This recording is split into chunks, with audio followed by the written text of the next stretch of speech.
Do you believe it's time to start crafting for fall? Hey Bestie, it's Lisa. Welcome or welcome back. In today's episode, we're going to create fall DIYs. I found this large wooden S at the Goodwill, and it was only $3. It's a very good size, and our last name starts with S, so I thought this was perfect. So I've also got this metal sign for the fall from Dollar Tree. Isn't it cute with the little pumpkin patch? And then I've got Waverly chalk paint in pumpkin and plaster. So first, to cover the red, I'm going to paint the whole thing in the plaster, front and back. There we go.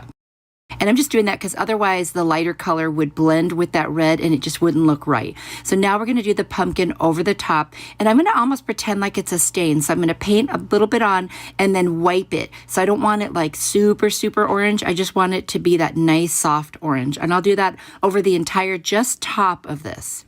Then I'm going to take the pumpkin patch sign, I'm going to cut off the tag and remove the hanger because we're not going to hang it traditionally. We're going to put it on the middle of the S with some hot glue. And you can always use a stronger glue, which I usually go back and add some more after the fact.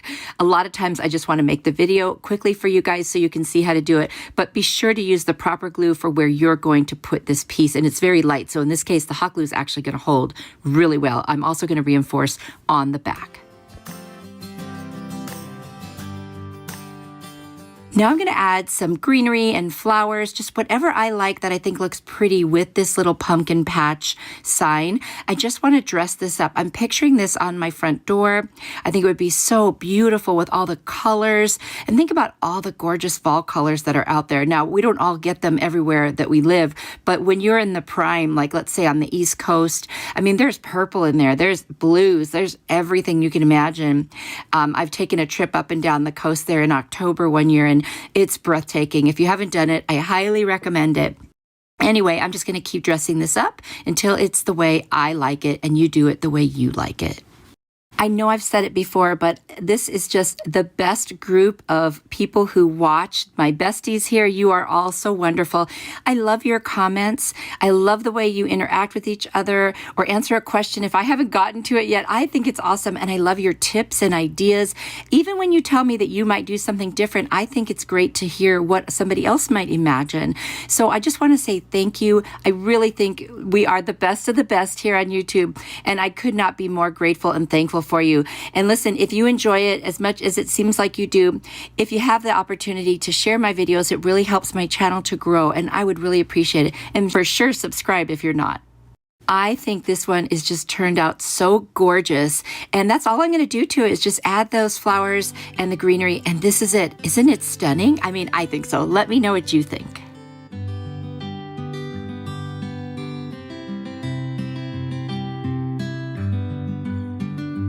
For this thrift flip, I found this metal basket. It's really cute. It was only $2, and it's even got a plastic liner inside of it in case you did want to put a real plant in there. It could catch the water. And then it's got that basket stuff around the top. So I'm going to use some stencils. These are from Chalkateur, and I'm going to use the Home Sweet Home stencil. First, I'm just going to clean this off with some rubbing alcohol because you know it's from the thrift store, and I want to make sure it's very clean of debris so the stencil goes on really well.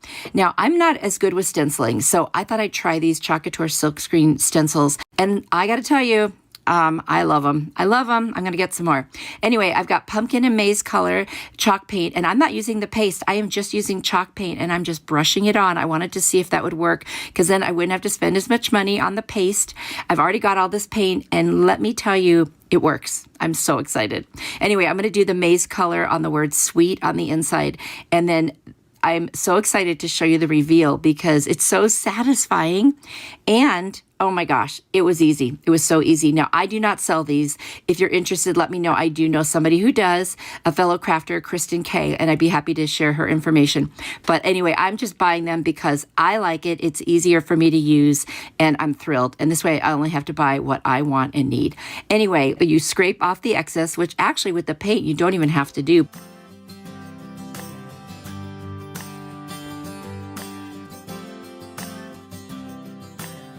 Now watch this, you guys. Oh my gosh, I am so excited when I see this. I mean, being not a great stenciler, this is thrilling to me. Anyway, I know some of you are really good at stenciling, so you may not be as excited, but I'm excited. And then you just wash them right away with water and a little bit of soap, and that's it. But you don't want to wait to wash them because then they will dry. The paint will dry on there and you won't be able to get it off. So I stopped and I washed. So now I'm back. and I'm just going to put on some beautiful fall leaves.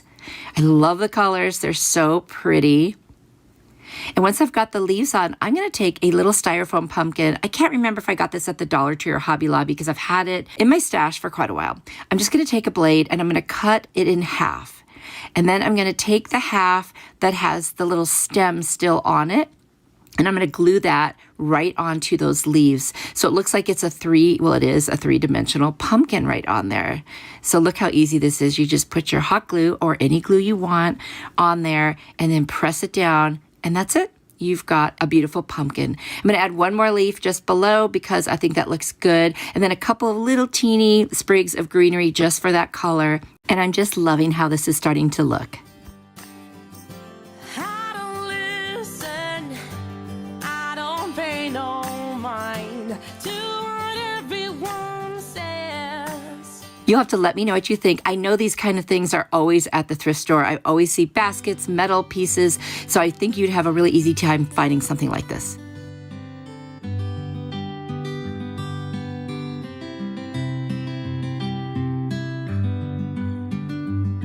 For this thrift flip, I've got this kind of interesting picture frame. It's metal with a kind of a metal stand, and then of course the glass. And I'm going to use this stencil from Chocatour again. This is Us. Now these are very thick prongs. I had to use like a screwdriver just to lift them up. They went back down pretty easily, but getting them off, it was kind of interesting. But you could do this with any picture frame. This is just the one I found. I thought it was really beautiful with the gold. It's kind of like a black gold. Anyway, so I'm just going to take this apart and pull everything out because what I want to do is get to that paper that's inside there. And first thing I'm going to do is I love that paper. So pretty with the gold.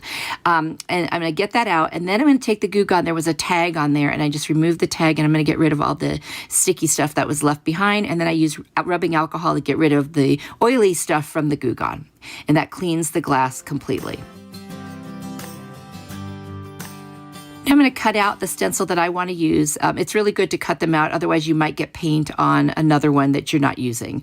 I'm going to pull off the backing and just lay this down exactly where I want it, and then smooth across the top to make sure there's no bubbles there where it's adhered. Then I'm going to take my ink chalk paint by Waverly, which is just black, and I'm going to paint it on. Like I said, I'm not using any chalk paste for this. I'm just using regular paint. And once I'm done, I am just going to pull off the stencil again, and you'll see how beautiful this looks. And again, so satisfying. I'm loving this. Now I'm going to take that paper. Now it said that it was made in India and the size of the frame, but I love the backing of it. So I'm going to take a little bit of white paint and just kind of dab it all around the white area. It was like a marble looking print. And if I keep doing that, I finally get rid of the words, but it looks like it just matches the rest of that paper except for the gold. Now when it dries, I'm going to reassemble this. I'm just going to put the glass back in, the paper, and then the thicker backing. And then I'll push down the prongs, and that's it. And then I've got this gorgeous little stand that says "This is Us," and it matches the decor in my living room, and I just love it.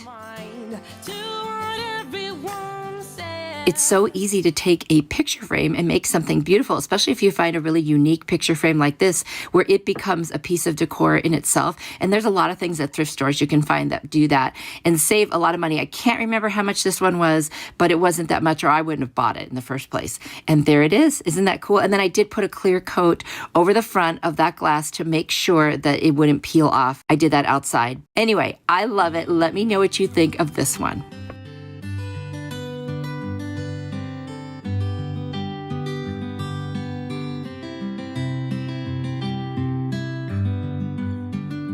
For this thrift flip, I've got this box. It's just a black wooden box. On one side, it says the word thankful, and I think that's so pretty. And it was originally $14.99, and I know I got it for less again. I don't buy anything unless it's really cheap at the thrift store. And I am going to do another stencil because I just really got these stencils in the mail, and I was so excited to try them. So I'm going to turn this into a two-sided box. I thought that would be fun. And thankful is good for any time of the year, and I'm just going to use that farmer's market. Actually, I decided to use the fall harvest. I'm sorry. I first thought I was going to do that. It was a little too big for the side of the box.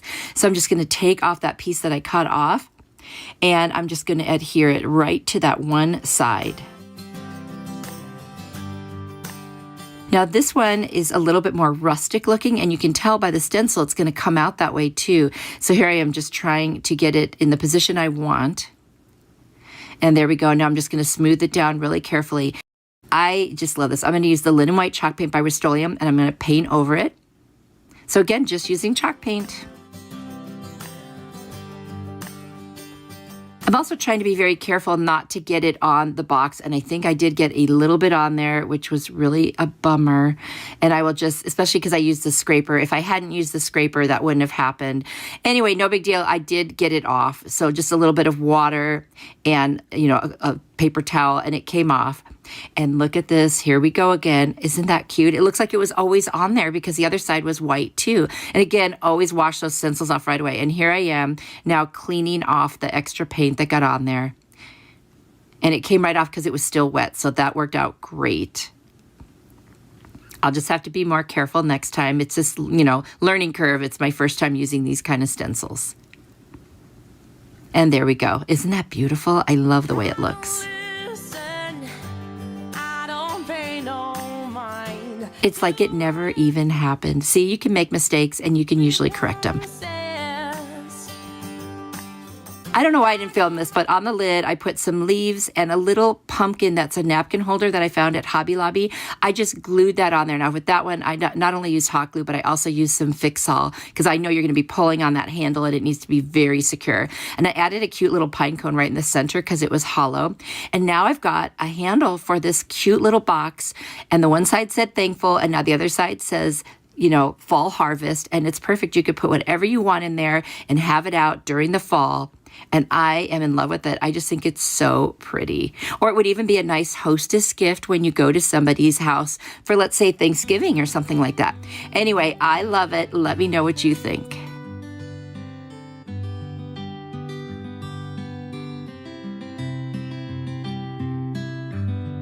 For this Dollar Tree calendar hack, we're going to use the 2023 home calendar, and I'm going to use the page that says thankful, grateful, and blessed. And I got this piece for $3.49 at Hobby Lobby on 75% off. Anyway, I'm going to take my Waverly chalk paint in the color plaster. I'm just going to paint the inside to cover up what's already in there. Now I'm going to take the calendar page. I'm just going to put it over the top, kind of rub around the edges so I know exactly where to cut so that it will fit. Now, obviously, I will have to trim it a little bit once I'm done, but this is never perfect, but it gets me super close to the right size.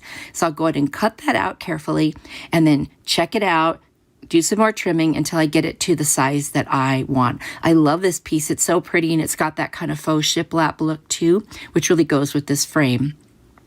So you can see here, I'm just figuring out how much more I need to cut off. It takes a couple times to do that. I'm not sure why it doesn't just do it right the first time, but you know, it's probably user error. I've got my purple glue stick here, and I'm just going to go ahead and get that all around the back. You could use Mod Podge, but this really does help avoid the bubbles and wrinkles. So now I'm going to set that right in there, make sure it's in the right position, and then I'm going to push it down, and then I'm going to take my brayer, and I'm also going to use that to try to get it more secure and make sure it lays very, very flat on the inside. It's very easy to do, and while it's still moist, you can move it around and kind of, you know, stretch it from side to side to make sure it's in the position that you want it in. Nice and easy. I'm going to take some Mod Podge and just cover the top, and I use matte Mod Podge for this. I'm not looking for a shine. Once I've done that, I'm going to take this berry garland pick, or the pit berries, I guess, and I'm just going to trim off some pieces that were kind of in the way. And then what I'm going to do is mimic the berries that are actually on the picture, and I'm going to hot glue this on there. And that gives it a really cool three-dimensional feel, and I love doing that. I love making something kind of come to life. I mean, just, you know, one-dimensional pictures are beautiful. There's nothing wrong with them, so you don't have to do this if you don't want to, but I just personally really like it. Again, you know, to each its own. This is just for inspiration. You never have to do things exactly how I do them or with the colors or anything. This is just to give you ideas for things you can do that you like, and in the colors and the designs and the patterns and everything that goes more with your decor and what you really like. I'm going to take a couple pieces of this, attach it, and then that's all that this piece needs to be done. It already had a hanger on the back. The frame was already perfect the way it was. It was distressed. I mean, honestly, this could not be easier. I can't believe how amazing Dollar Tree calendars can turn a piece into. You have to try them if you haven't already. I love this one. Let me know what you think.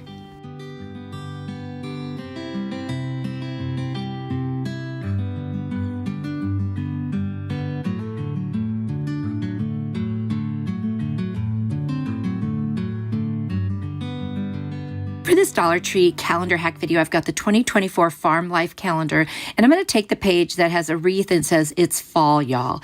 And I've got this little hoop that I got on Amazon, but they also have the bamboo hoops at Dollar Tree, and then this other sign from the Dollar Tree that I had in my stash, and a bunch of fall leaves that I always keep on hand whenever I buy them. I just take the extra pieces and throw them in a bag. Anyway, I'm going to use that little bamboo hoop or embroidery hoop, and I'm going to trace around it so I know what to cut out of this picture. I hate that I have to cut off those leaves, but you know what? We're going to use real or fake real leaves, whatever, not real leaves, but not paper leaves, to embellish this. So once I've got that on there, we will just go ahead and cut that circle out. And I'll actually cut a little bit around the circle. I always like to do that. I can always trim it later, just in case I needed more than I thought.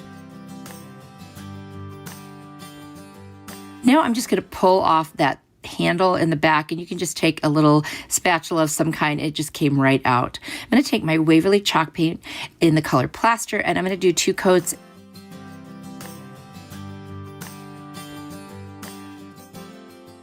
I'm also going to add some orange, which is the pumpkin color, because I realized the calendar lines on the back might show, so I wanted to put something a little darker. Plus, it gives it that really nice, trim that goes with the picture. I'm going to add some more Mod Podge around the edges and just make sure this is nicely adhered. I used the wet paint to attach it. I'm not sure I would do that again. I just wanted to try it and see what would happen if I laid this down on wet paint. But I think it doesn't quite adhere as well as the Mod Podge, which is more of like a glue adhesive. So anyway, note to self, I will do Mod Podge first on the bottom and then lay the picture over the top. It was just an experiment. So anyway, now I'm going to take leaves and I'm going to start putting them around. I'm going to do different colors, shades of the leaves, and create kind of a wreath look with them. So once I get all those pretty orange and yellowish ones, I'm going to put the deeper color rust ones in there and just mix them up until it looks so interesting and beautiful. I love these colors. Now I'm going to take the embroidery hoop and I'm going to place it right over the top. I'm going to hot glue it right to the top. I just thought that gave it such a cute little funky look. You don't have to do that. This would be fine even if you didn't, but I just thought it was cute.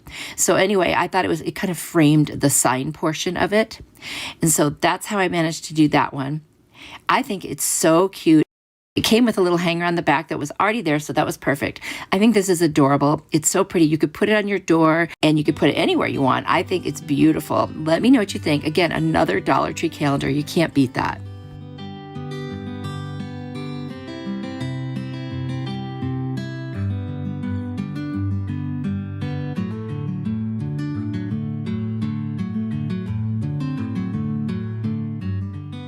For this calendar hack, I'm going to use the 2022 Farmers Market calendar. And there is a page that has these farm fresh pumpkins, and I just think they're really cute. I've also got this box my mom gave me. She embellished it. She likes bling. Can you tell? Anyway, it's gold. It's got bling. And here goes my spatula, and we're going to get rid of all of it. Now, if you like that stuff, that's great. It's not my favorite. So I'm going to sand as much as I can off of that. And then I'm just going to paint the whole thing after I wipe it off. I mean, this thing, after sanding it, it was dirty. Oh my gosh, took a while. Now I'm going to remove all the little hardware on there. I actually didn't remove the hinges on the back until later. I kind of forgot about them, but I am going to take off the front pieces right now. Super easy to take off and put back on. Now I'm going to fussy cut around these pumpkins. I just wanted those 2, the one with the pretty flowers on it and then kind of the brown one. So again, I'm just going to go around and cut very carefully those because those are the ones that we're going to use for this little box. Now I'm going to take the plaster chalk paint by Waverly and I'm going to cover the entire box, get nice coats on there, and I did finally take those hinges off the back. Now we're going to take those 2 pumpkins. We're going to use the matte Mod Podge. I'm going to lay down the Mod Podge first on the top. Then I'm going to center the pumpkins where I want them. I am going to add a stem to that other pumpkin, so don't worry. Didn't see one on there because there was another pumpkin by it, but I cut out a piece that was dark. There you go. And I'm going to add it right in and create a stem. So now I'm adding the second side of that one with the Mod Podge, and I'll lay it down, make sure it's on there really well. And now I'm going to do the 2 sides and make sure that they are adhered. Of course, I'll use my brayer like I usually do just to make sure it's on there well. And so there I go. I'm just going to add that right to the side, on both sides actually. Then I will put the box back together and make sure the rest of that piece of the pumpkin on both sides is adhered. Now, I haven't added the hardware back yet, but I will. I'm holding it in place. So you see how I've done that? I'm just adding both sides down with the Mod Podge because I want this to look like a continuous piece, even though we're going to cut it so we can open and close the box. And now just the little stems and the other side. Now we're going to add back the hardware, and that's very easy because the holes are still there. And you just take your screwdriver and put them right back in place where you found them.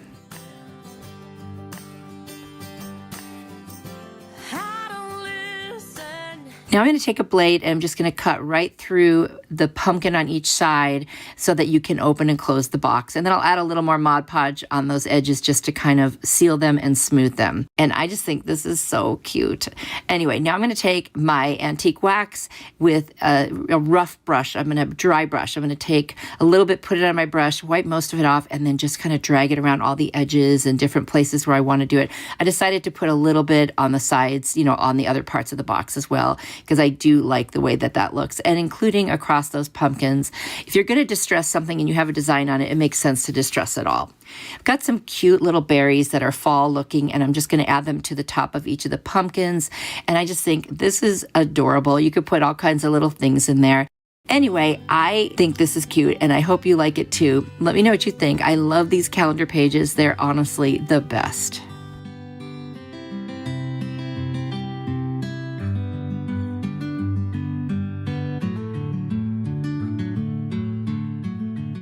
For this Dollar Tree Puffy sticker DIY, I'm going to take this cute little Happy Harvest Puffy sticker and this pumpkin. They're really beautiful. The only thing I have to be honest I don't like about them is how shiny they are. Anyway, I've got these two pieces of like paneling that I had put together for another video, but I took it apart.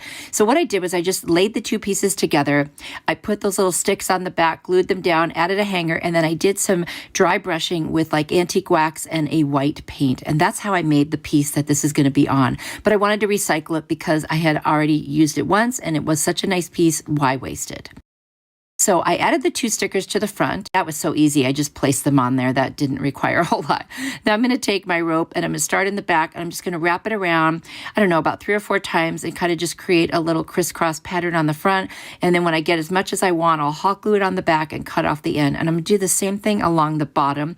I just thought this gave it a really cute rustic look. And then I'm going to add a little glue to the middle just so it lays flat. So you see how I've laid down those stickers. I forgot to film me putting them on there. Now I'm going to take these little berries from a fall pick that I got from Dollar Tree, and I'm just going to start adding that. I'm going to cut down some of these fall leaves a little bit smaller because they were very large. So I'll just kind of cut them down to shape, and I will hot glue those on there as well. I'm just embellishing this. I know the puffy stickers are 3D, but I wanted to give it even more by adding some of the little greenery picks, that kind of stuff. Super cute and very festive. I'm going to add a little acorn. And then I've got this, I don't know if it's a cattail or something else. I'm going to make like a little swag at the top with some more fall picks. You could do whatever you want. You could have quit right where I was with the pumpkin. You don't have to do this at the top. I just felt like it needed something at the top, so that's why I did it. And then I've got these orange leaves. I'm just going to cut these as well and add them. I'm just kind of adding things until I think it looks pretty. Again, this is totally personal preference. I never expect anyone to do exactly what I've done. I know a lot of people will say, I wouldn't do that or whatever, and that's great. You shouldn't if you don't want to. So just know, I don't think this is the only way. This is just what I chose to do, and this is just for inspiration. Now I'm going to take some more little picks, just add them on there. They're all different shapes and sizes, these little berries and acorns and different, pieces. And I just thought it would be really fun to kind of add some color to the top there.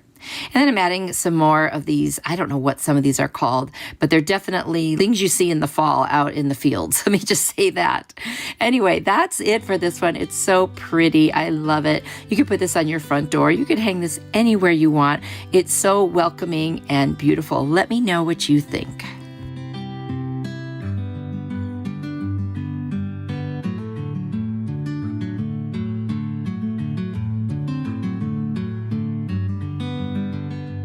For For this Dollar Tree Puffy sticker video, I'm going to take these little mushrooms and this sunflower from this one packet. And then I've got a jam jar that I had left over when we finished some jam and I cleaned it off. I'm just going to put the one sticker on one side and the one on the opposite side. So easy. I did end up using a little bit of hot glue for some of the edges just because I didn't want it to pop up. Anyway, now I'm going to take some, it's larger than regular twine, and I'm just going to wrap it around the threads of the jar until I get up to the top. And I just glue it periodically to make sure that it stays in place. I like that look. If I'm not going to use the lid, I like to kind of finish off the top of a jar and cover up the threads. I just think it adds a really nice touch. Of course, do whatever you like. And by the way, I get this particular larger twine or rope, whatever you want to call it, from Walmart. Now I decided I'm going to add a little bit at the bottom, but before the part that sits down on the whatever surface you're putting it on. That way it won't sit unevenly, so it's just above that. And I'm going to go up to that point where it straightens out. I thought that would look really, really cute. So I'm just going to go all the way around. And just like I said, hot glue it periodically. This one I need to hot glue a little more often just because of the way the bottom is shaped. Hey Bestie, if you aren't already subscribed to my channel, I hope you will consider doing that. I really appreciate it. Plus, that way you can get notified whenever I post a new video and you won't miss anything. I love having you here. I do appreciate you. So thanks in advance for doing that. I know a lot of you watch my videos but aren't subscribed. I'm not sure why, so I hope you do. It really does help my channel so much. So I appreciate it if you would consider leaping off the fence and subscribing. It is free, so that makes it nice too. Anyway, I'm just about finished with adding this on to the bottom there. You don't have to add this part. Afterwards, I wondered if I should have, but to be honest, it does look really cute. So I'm not mad that I did it.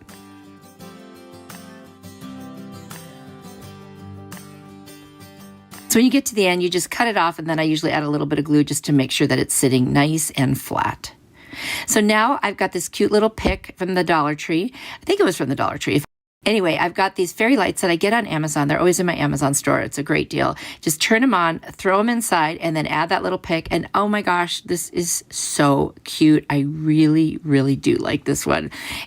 I love the sunflowers. I love the little mushrooms. I'm not usually doing mushroom things, but those were cute. And it's just such a fun little piece. You could stick it pretty much anywhere you want. And the fact that it has the light really is nice, especially in the evening, just for like a little bit of illumination. I love that with crafts. I love adding little lights. So let me know what you think.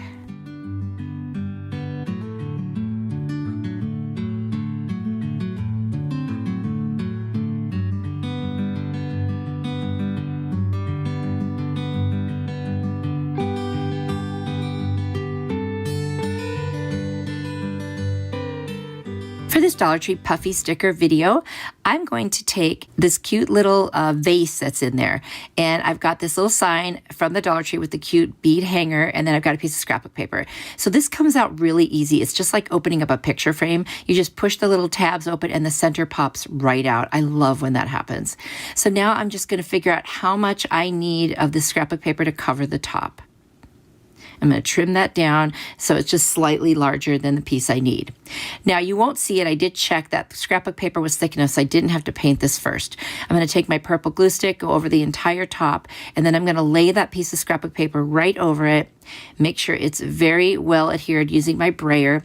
And then to get rid of the excess pieces on the edge, I'm going to take a piece of sandpaper and I'm just going to go in a downward motion all the way around the edges until it separates and it creates a very nice clean edge. It's my favorite way to do that. Now I'm going to take some Mod Podge and I'm just going to seal that paper over the top of that whole piece there.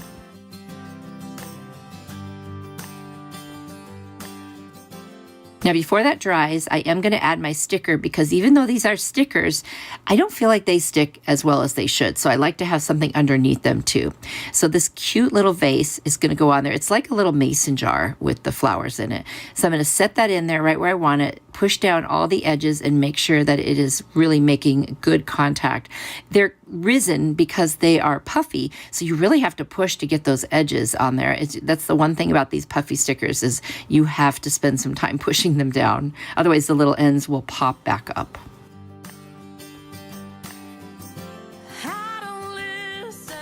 Now I'm going to go ahead and dry that just so that the Mod Podge is all dried before I assemble it back in the frame. And I love this heat tool from Amazon. I use it because, I'll be honest, and I've said it many times, I'm impatient, and that's why I'm not willing to wait for it to dry. If there are any specific things you'd love for me to create in videos, please let me know down in the comments. I'd love to do that.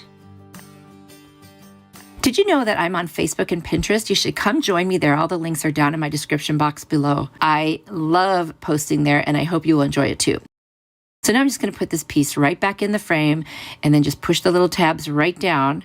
Could this be any easier? And look how cute this is. Oh my gosh. You could hang this. You could put it on a tray. You could put this on a shelf. I don't know about you, but I love easy crafts like this. This would be a really fun one to do with the kids or the grandkids because it's just easy. Oh my gosh. And look how cute it turns out. I love it. You'll have to let me know what you think.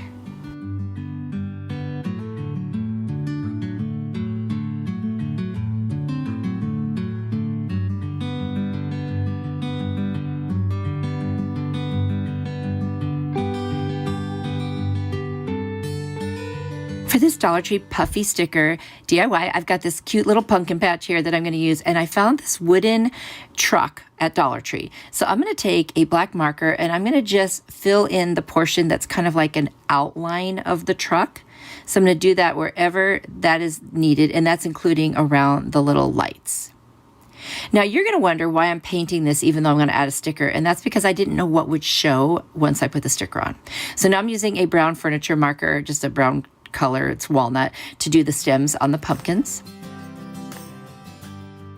Then I'm going to take my pumpkin color Waverly chalk paint, I'm going to do the leaves, and then I'm also going to do a couple of the pumpkins with this as well. Now, like I said, a lot of this is going to be covered up, but I wasn't sure exactly how much was going to be covered up. So I thought, you know what, better safe than sorry, and I'll just go ahead and do this. Now also, the sticker someday, if I ever want to take it off, I will still have this cute little piece that's painted underneath. So anyway, that was an afterthought. I'm going to take my agave colored Waverly chalk paint, and now I'm going to paint the body of the truck. I love this color so much for any time of the year, but I definitely love it for fall. So there it is. I've painted that. And then I took my black marker and I kind of went over the outlines of the other things so that you could still see them. I'm going to take a silver metallic paint and I'm just going to do the bumper and the top of the tailgate because I thought that would look really cute for this. And I did a couple coats to make sure that you could really see it. And again, I go back over any of the outlines with the black marker just to make sure they're nice and defined. Now I'm going to go in and do those pumpkins. So I'm going to do 2 of them orange, and then I think I'm going to do 1 of them adding a little bit of the yellow too. Now I'm adding some glue to the back of the sticker just to help it stay.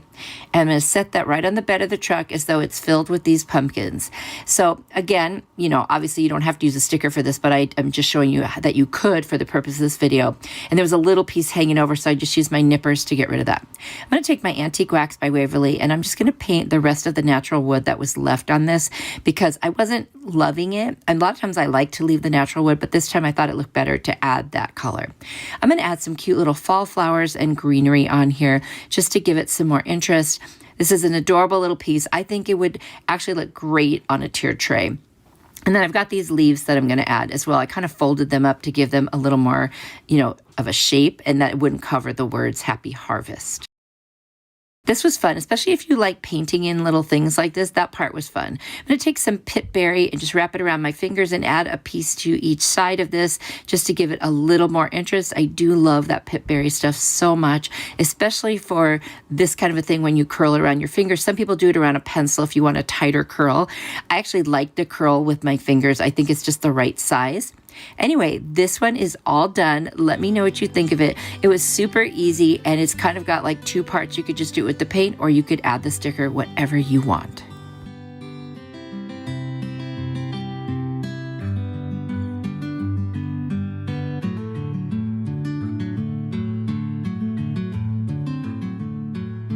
Here are the napkins we're going to start off with. Oh my gosh, I love these. They're so pretty. And I've got this styrofoam pumpkin that I used many years ago, and I decided it's time to repurpose it. I'm going to use my Rust-Oleum linen white chalk paint. I'm going to paint the entire thing.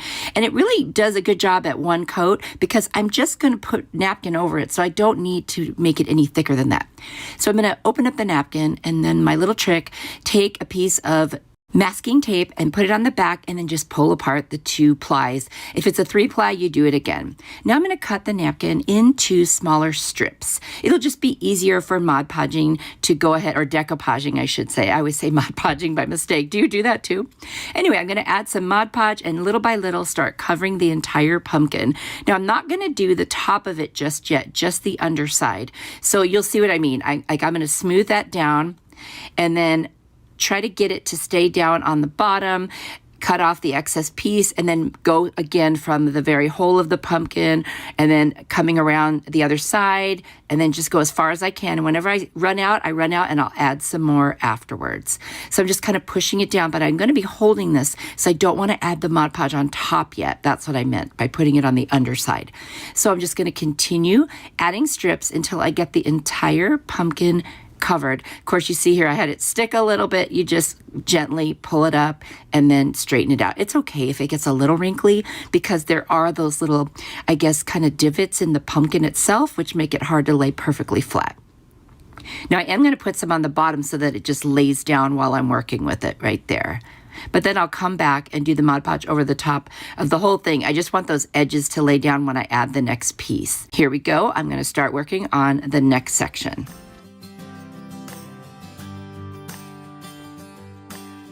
And you can see I still have a ways to go, and I'll do that off camera. There we go. So now I've done the whole thing, and I even put Mod Podge over the top, and it's dried. I'm going to take some little plastic shopping bags, you know, we've all got those sitting around, and fill up most of the pumpkin, and then I'm going to add some Spanish moss just to add that cute little look of, you know, fall. And I've got this gorgeous fall pick, and I honestly can't remember if I got it at Dollar Tree or Walmart maybe. I don't know. Anyway, they've got them all over the place. Super cute. I've got a pit berry garland. I'm just going to wrap it around my finger a couple times and snip it off, and that becomes the pumpkin tendrils, which I will hot glue directly to the sides of where that floral pick is. I love how easy this is. I mean, even doing the decoupaging is so easy, and that little plaid napkin is the cutest. Oh my gosh. I was so excited when I found them. Have you seen those at Dollar Tree? Anyway, here is the finished piece. I really, really love this one. You'll have to let me know what you think. It might be my favorite from today.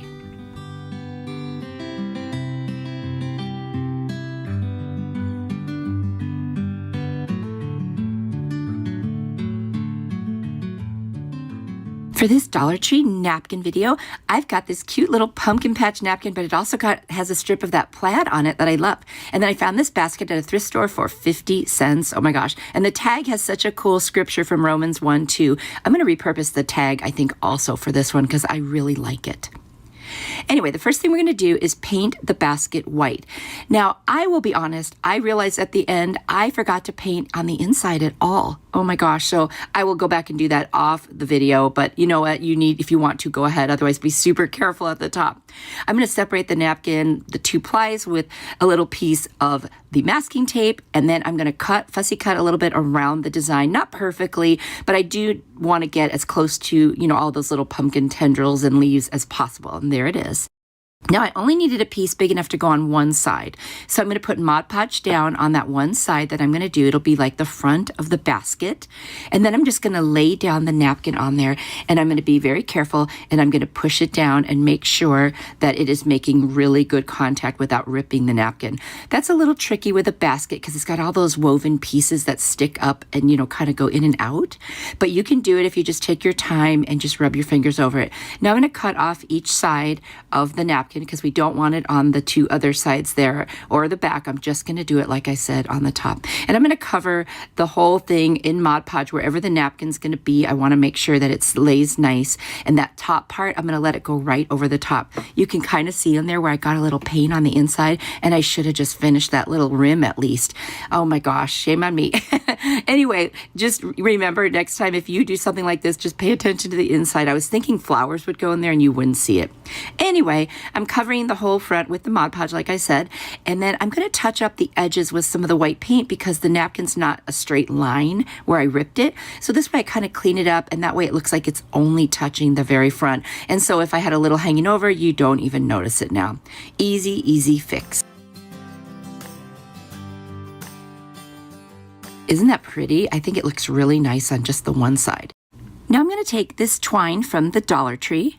it was out during like the nautical time when they do, like right before summer when they bring this out at Dollar Tree. So it's like a navy blue with a regular twine color. I'm just going to wrap it around the center portion of the handle just for decor and grip, if you will. And I think it's really pretty. It's not the exact blue in the napkin, but we're going to kind of make that work. I'll show you. It's more in down in the little plaid is where you see it. So I'm going to paint white over that section of the tag that I saved so you don't see it. And I cut off the top and the bottom because I didn't want the part that had other words on it. I put that same twine in there in the hole, and now I'm gluing it to the inside, and that's how I'll kind of tie the twine together. And then I'll hot glue just the top of that tag right on there.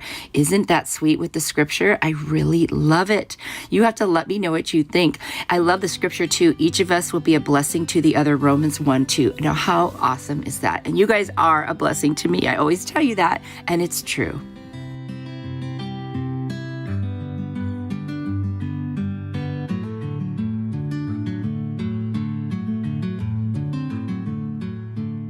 For this Dollar Tree napkin hack, I've got these gorgeous napkins with the like shiplap background and the leaves, and then I've got this cool rake, like the head of a rake, and I can't remember if I got that at Walmart or at Dollar Tree. It's been a while. I got it last year.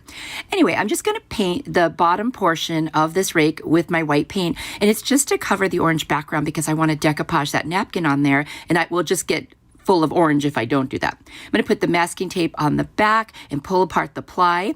And then I'm just going to cut out a piece that's about the right size and lay down some Mod Podge. And of course, I've let the paint dry at this point. I'm going to start with the top section. I think it'll be easier to work in sections because there's all those little lifted up or risen up pieces on there that make it difficult. So I want to be able to press in between each of those sections carefully and make sure that I don't rip the napkin. So I'm going very slow, and I'm just going to, gently push on them. And you can see how I'm doing that right here. Once I've done that, I'm going to do the very bottom and do the exact same thing and make sure that it's sitting as nice and flat as I can. I thought this napkin was perfect for a rake because of all the leaves on it. I just thought that was super, super cute. Now we're going to turn this into kind of like a door hanging or just a hanger, that looks like a wreath, but with a rake. And I thought that would be really fun and easy to do. So while it's wet, I think I'm going to try ripping the edges. Now, it mostly works as long as I have a finger on each side, but of course it's sticky, and so everything's sticking to me. So I got off as much as I could, and once it dries, then I'm going to go back over it with a little bit of sandpaper and just kind of get off those little edges. And I also covered the whole thing in Mod Podge, of course. So now you can see where the edges aren't perfect. So I'm going to take that little bit of sandpaper and super, super gently go over that, and then I'll add some more Mod Podge there in case anything lifted. Just got to be careful with edges like that. These are a little different than something flat. While I can, before I add the flowers, I'm just going to add a hanger on the back with a little bit of rope. I'm just going to do a lark's head knot and then tie a knot at the top so we've got a nice hanger that comes from behind. I will go ahead and cut off the excess as well. So now I've got different types of leaves. I've got these beautiful sparkly kind of lighter leaves, and then I've got some that are like the deeper kind of orangey red with yellow. So what I'm going to do is first put on a bunch of those lighter leaves, and then intermittently here and there just add the other leaves for color. Because, you've got leaves blowing from all different trees produce different colored leaves. And then, of course, it depends the time of year, exactly when they fall off, what color they are. So I wanted it to look like an assortment that we raked up that got onto this rake. Then I'm going to add some white sunflowers just for color. I thought that would be really pretty, just to kind of give it a little bit of a difference. So I added 3 of the white flowers. And now I'm going to add a few more leaves here, just kind of falling down to fill in the gaps under those white sunflowers. Now you could use any color sunflowers you want. I just decided to go with the white because it would be a little bit different. And there's a lot of color in those other leaves. So I thought that was going to be plenty. I think this is so pretty. I love how easy this was too. And you could do this with one of your own rakes that breaks or something. If you ever have a broken rake, just make a wreath out of it. I think it's beautiful, and I can't wait to put it up on my door. You'll have to let me know what you think.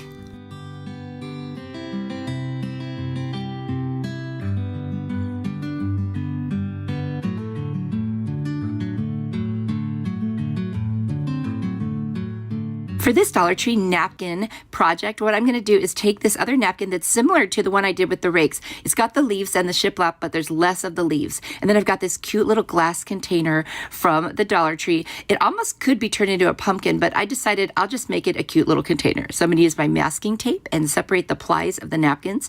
And then I'm going to measure a piece about how wide I need to go around this piece of glass. And I am going to cut off the trim on the sides because we don't need it. So now I'm just going to place this with the trim that I did leave on the bottom, and it'll make this look like it's a wood shiplap with the leaves on it. I'm going to Mod Podge all around, starting in one section, and then little by little press it down, and then add more Mod Podge and press it down. You know how I like to do it in sections because it just works so much better if you can take your time and not have to keep repositioning it. So that's what I'm doing here, and just putting a little bit, putting it down. And then when we get to the end, I've got the leaves that I cut out, and what I probably should have done is left some of that other part of the napkin. I didn't, but I figured it's the similar color with the white, so I just let it be. You could let a little bow or something hang down over. You see there's a teeny little gap, but it's so small, and that could also be on the back or the front, whatever you want. Now I'm going to add Mod Podge over the top. This is so easy. I love just using a napkin to just turn something into beautiful decor. I'm going to go ahead and use my rope that I got from Walmart. It's my favorite one because it's the best price I've found so far, and you get quite a bit of it actually. And I'm going to go around the very top of the napkin just to clean up that edge right there and make sure that it looks really, really nice. And I started in the back, so when I get to the front, I can take the excess rope that I actually did on purpose and make a bow right there. So that's what I'm just going to do. You could also just put it on as a circle and then add a bow separately, you know, whatever works for you. And I'm going to play with the bow a little so I get it to lay just the way I want. Oftentimes I'll put a dab of hot glue just to make sure it touches exactly where I want. I'm going to add some pretty fall leaves all around that bow and just kind of in the top there, just kind of make it look more festive. I think this is turning out so adorable. I think this would look really cute on any shelf in your house or on a tier tray. I'm going to add some of these little berries off of another pick right into the center of where those leaves are, just to give it a little more color and tie it into the prettiness of the napkin. I think this is adorable. Now, if you wanted, you could actually pull that cork out and put flowers or something in here. I chose not to. I think it's cute just the way it is. And there's the finished piece. I just love this one. You'll have to let me know what you think about it.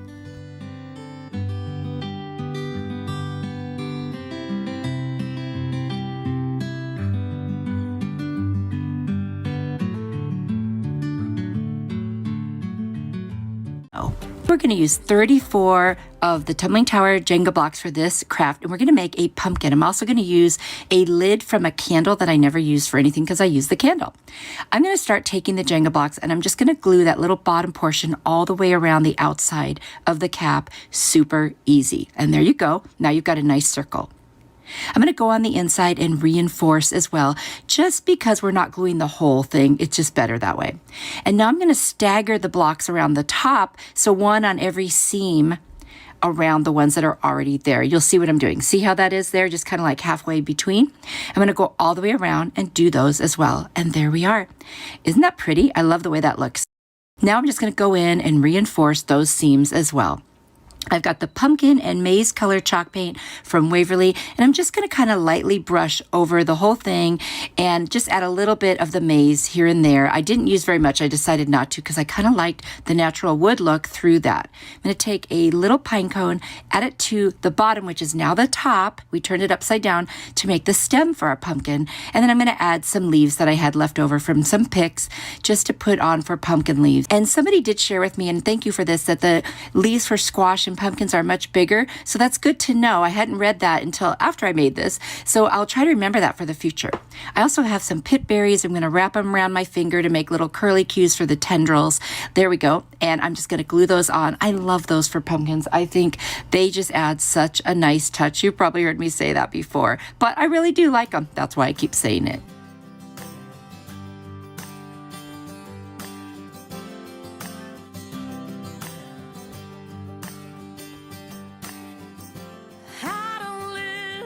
Now I'm going to take some of these little berries. They're just orange and brown. They got a little bit of like sparkles on them, and just put them on the front. I thought that was a cute little touch to add to this. And then I have this little mini sunflower. I got this at Dollar Tree. They sell them like a little pack of them. I think there's like maybe 6 in a pack. Added that to the top and some more leaves and a cattail. I think that's what that is. And just kind of make it interesting on the top, like a little bit more decor. I just love doing that. I think that's really pretty, like using the top of a pumpkin to add extra embellishments. You don't have to do that. You could keep this as simple as you want, or you could go overboard like I did. Anyway, it's just for fun, and I just think it looks really, really pretty, and it brings that nice fall vibe into your house. I don't know about you, but I do love fall. It is my favorite season. It's funny because fall colors aren't my actual favorite colors of all time, but in the fall is the only time I love the oranges and the yellows and the purples and all of those. Well, I love purple all the time. It's my favorite color. Anyway, there it is. I hope you like it. Let me know if you want to give this one a try.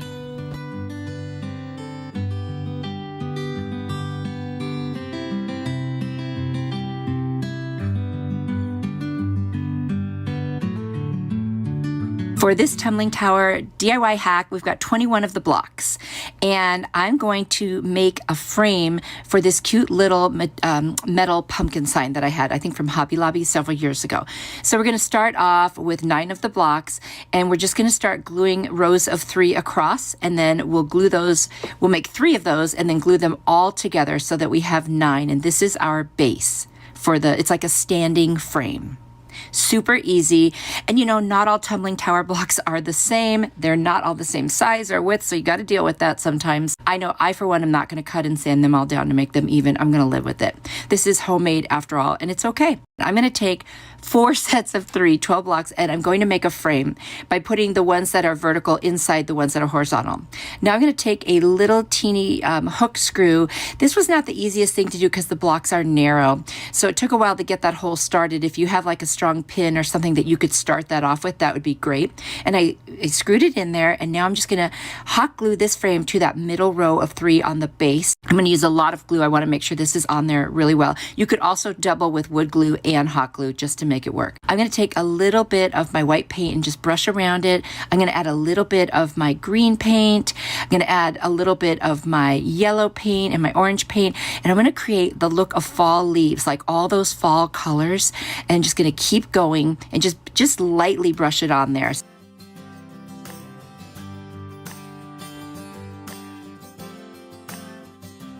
So there's the yellow maize color, and then we'll add a little bit of the orange. And it almost looks like camouflage, like you're going hunting or something. But I just did it because I wanted to keep within that fall theme of the fall colors, but I didn't want to do a solid. You could do this any one of these colors, any 2 of these colors, or not at all, whatever you want. I just wanted to try this look and see what it looked like. I love it personally. I think it's really fun. And now we're just going to take that metal piece that I got from Hobby Lobby and hang it right on there. I just got a little piece of a chenille stem or pipe cleaner, whatever you want to call it, and I put that on there. And now I'm going to add some fall greenery to the bottom. You could do whatever you want. And I've got a beautiful sunflower. And I'm just going to put that right in the middle between those. I never know what those things are called, if they're cattails or something else. So forgive me, I'm really not that knowledgeable about the names of plants. So I don't want to pretend to be something that I'm not. I'll just call them fall greenery. How's that? Anyway, now we're going to add some little leaves from another pick just to add that color and a little bit more pizzazz. And I'm telling you, I think this one turned out so cute. It might be one of my favorites from today. I hope you like it too. You're definitely going to have to let me know if this is something you'd like to try with all the different paint colors. Just an experiment that I think turned out really good. So let me know what you think.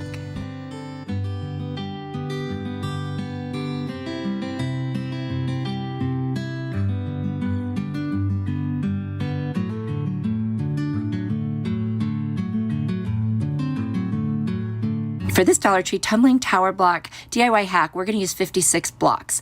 And we're going to make, it could be a couple different things. So you could use it as like a little crate. You could use this as a lantern, whatever you honestly want, just a piece of decor. So what I'm going to start doing is gluing 2 pieces together 2 times, and then I'm going to add a block on either side so I make a rectangle. Do you see how I'm doing that there? I used to use tacky glue and hot glue when I made these for the videos, but since I'm just making them for videos, I'm okay with just using the hot glue. So I actually made 8 of those. So now we've got 8 of those, and then I'm going to take another block and put it alongside along the long side of 2 of them and put them in the middle with a separation between. It's easier to just look at this one. It's very hard to describe it. So I kind of split the middle between the seams on the other pieces that I made. I'm going to do that to all of them. Now there's going to be 4 pieces put together, and I'm going to attach them to each other to make like a box shape. We'll put them on the inside of the other ones, because that way we've got a perfect square. Now I'm going to take my Waverly Antique White Wax and I'm going to go over it. That way you can still see the wood grain, and it's just a really soft, nice color. I like it. You also could have left this regular, just, natural wood. Isn't that pretty though? And then I'm going to cut a sunflower, cut the stem off, and I'm going to hot glue it to that kind of center portion on each of the 4 sides. So right there. And do the same thing all the way around.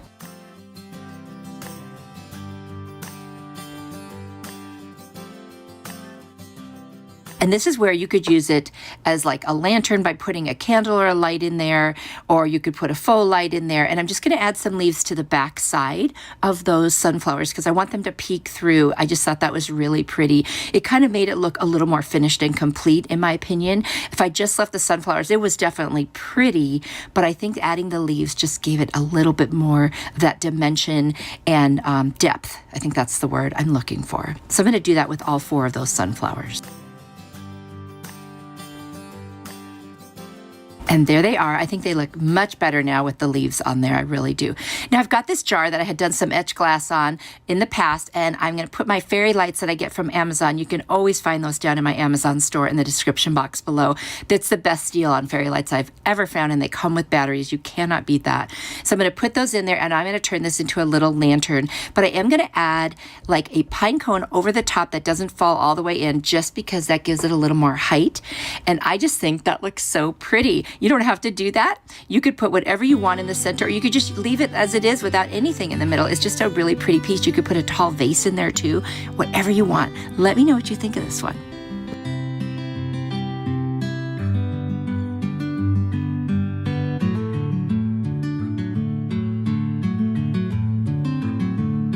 For this Dollar Tree Tumbling Tower Jenga block hack, I'm going to use 30 blocks, and I'm also going to use some paint stir sticks. You can get those at the hardware stores.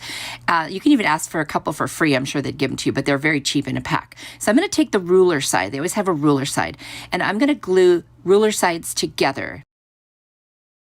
There's going to be 2 pieces on each side, which becomes 4 pieces because I'm gluing them together because I don't want to see the ruler side. So, and this is the shape it's going to be, and then I'm going to have those tumbling tower blocks in the middle. This is going to be a long, narrow tray, which you could use almost like a runner, or for the center of your table. This is like a centerpiece or just a very narrow tray.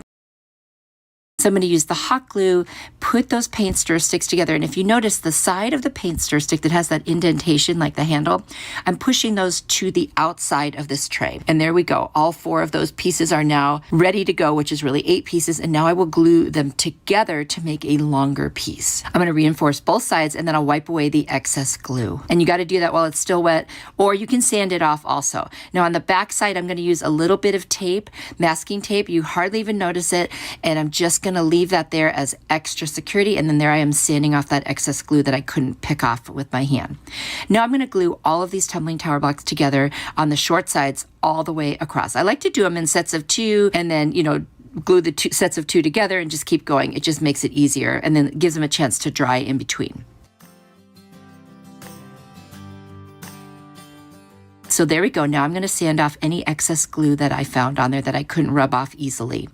So I thought about, do I want the tray to go with the little paint sticks vertically or horizontally. So I decided it made sense to have them together, at around the same height. So I'm going to put the hot glue all the way across where it's going to touch the tumbling tower blocks, and I'll do the same thing to both sides. Now don't worry if you think that's not going to hold, because we're going to use some tape on the back to help, solidify that. That is definitely a tricky thing. We're going to also add more glue on the back to go ahead and make sure that's really on there well. But like I said, I am going to go ahead and add some tape to the back.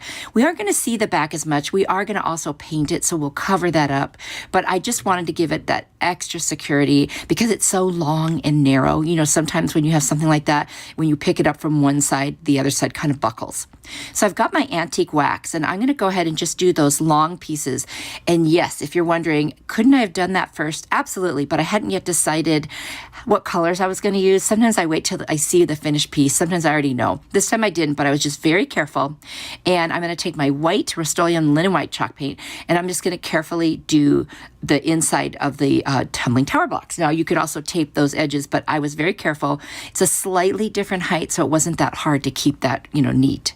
So there we go. Now I'm going to take some heavy duty rope, and this is from the Dollar Tree. I'm going to cut 2 pieces, and I'm going to hot glue it in that little kind of inlet area where the Tumbling Tower blocks stop and the handles continue. You'll see what I'm going to do. I'm going to put some hot glue right here on the inside of the paint stir stick, and I'm going to attach it there, and then I'll do the same thing just there on the other side, and that way I have a cute little handle that also becomes decorative, and we'll do that to both sides. And I just thought that looked awesome. It's very rustic and pretty.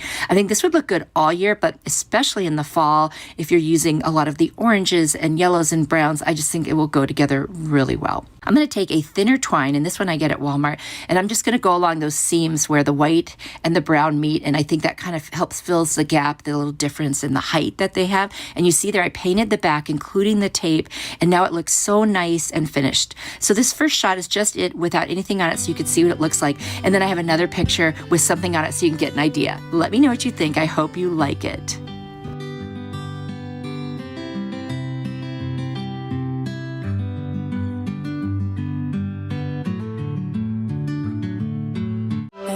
For this first DIY, I'm going to take 4 pieces of scrapbook paper, and I'm going to put the plain backs together. I'm going to use my glue stick to attach them. So I just jumped right in and started and realized the camera wasn't on, so here we go.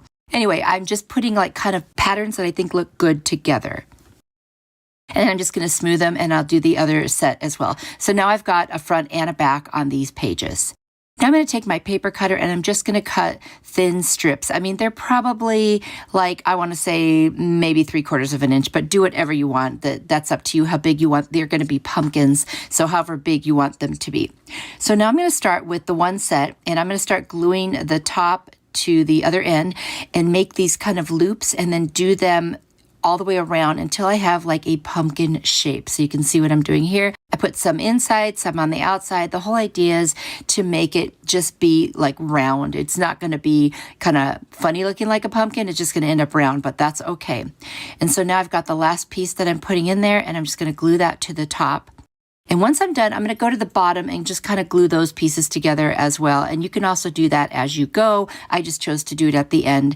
And then I'm going to make another pumpkin with the other strips that I cut from the other 2 pieces of scrapbook paper.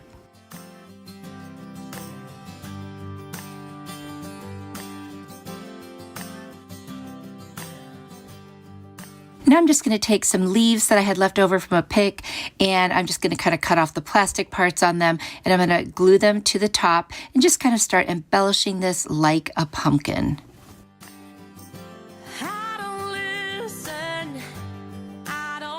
I decided to add a cute little acorn and just, whatever I thought would look really pretty on the top of this, just to give it a little bit more, of a fun pumpkin festive thing. I've got some little berries here. They're kind of sparkly orange and brown, and just wanted to spruce it up just a little bit to just make it a little bit more fun. And I'm loving the colors. I'm loving the scrapbook paper. I think that looks so pretty. You could just set these in so many different places.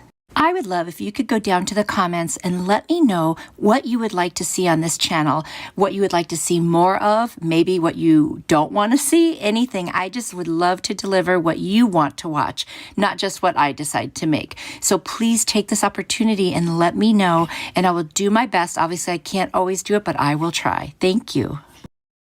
Now here are both of the ones that I made, and I did add a little piece of a Jenga block that I painted brown to the top, and the other one I used some cattails and other greenery to embellish it. And so now they're just these 2 little cute scrapbook paper pumpkins. I love them. The possibilities with the scrapbook paper are endless. Let me know if this is something you'd like to give a try.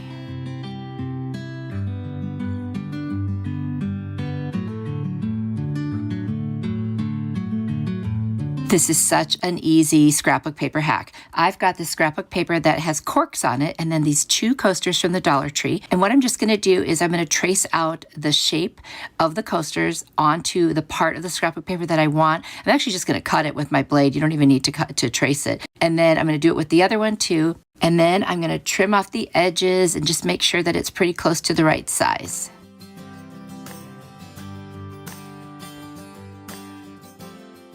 Next, I'm going to take my Mod Podge and I'm just going to start on one side and I'm going to lay down a little bit of the Mod Podge. And then once I start doing that, I'll attach the scrapbook paper and then put the rest of it on. I like to start on one side or one end just because that way it doesn't move around, or I don't have to move the whole thing if I don't get it on the right spot. It's a lot easier to adjust a smaller piece if you have to than the whole thing. So there you see, I'm just putting it on, going to smooth it out, and then I'm going to lift it up and add some more Mod Podge. And of course, I'll use my brayer as well just to make sure that it's very adhered to the top of this coaster.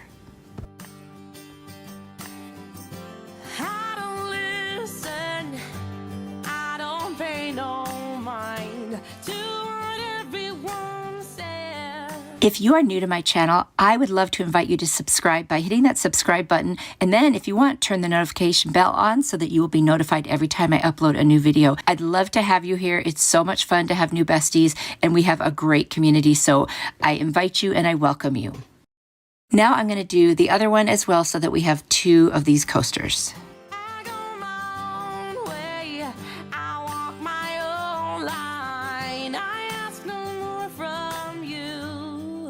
Just to make sure there is no excess paper, I'm going to take my little sanding block from the Dollar Tree. I'm just going to go around the edges in a downward motion and make sure that all of that extra paper is gone.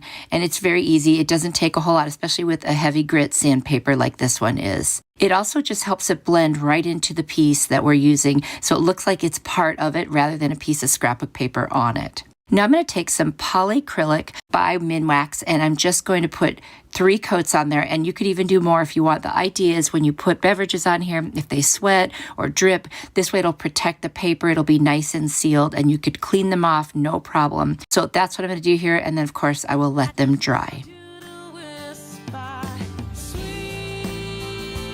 I love how these turned out. They're so pretty. I mean, think about all the different kinds of scrapbook paper that's out there that you could use to make custom coasters. What a great gift idea. I love these. Let me know what you think.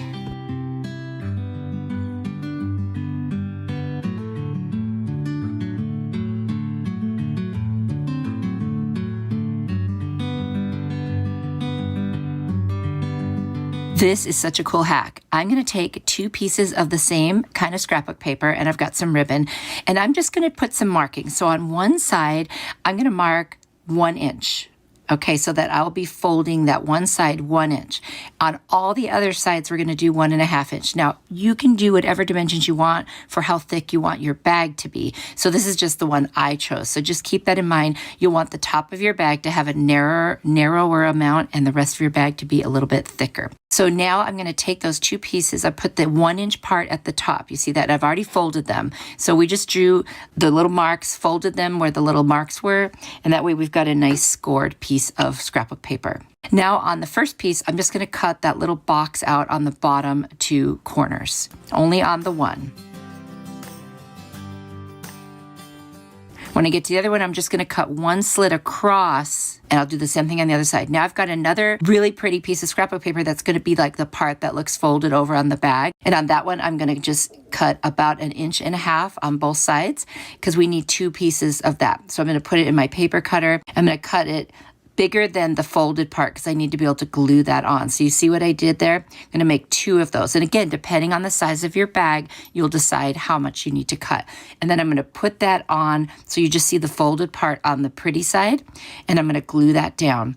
And I hope that seeing this helps it make sense. It's kind of hard to describe. But anyway, the idea here is that's going to be the little top trim of the bag. So now I'm just going to glue the other piece on. And that's the back side. And we'll do that to the other one as well. And then I'm just going to fold it in so that it's nice and scored, because adding that other piece, you know, kind of messed up the fold we already had there. So see, that's what each piece is going to look like when we're done.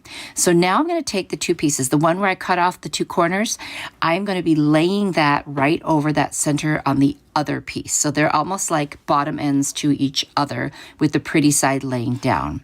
You could use any kind of glue you want. I do like using the purple glue stick so I can see where I have glued. So now I'm going to set that down and make sure that is nicely adhered. Then I'm going to fold up the sides, and I'm going to take the little piece that is left, the little tab, I'm going to fold that inside so that it's not showing on the outside. And then when I bring up the two sides to the left and the right, I'll be able to attach them to that and to each other. So I'll start with the little tabs and I'll pull one side up and just get that piece attached on both sides. Such a practical hack if you need to make a gift bag and you don't have one. And now we're just going to take the glue and we're going to put it all along the rest of the sides because we need to attach the whole thing. So you can see here, I'm just kind of getting the end first so I can make sure it's straight. And then I'm just going to lay it down and I'm going to add some more glue and do it all the way to the top. And if you find that it doesn't lay perfect and there's a little edge, just trim it off. That's what I did, no problem. Because it's hard to get it exact, especially when it's moving around with the glue. I don't listen, I don't pay no mind to what everyone says. So there you go. You see, that's one side, and now I'm doing the other. And just so you know, this did not take very long. And I think once you make one, it'll be like a piece of cake to make more of them. And there I am trimming off a little bit of excess that I ended up with.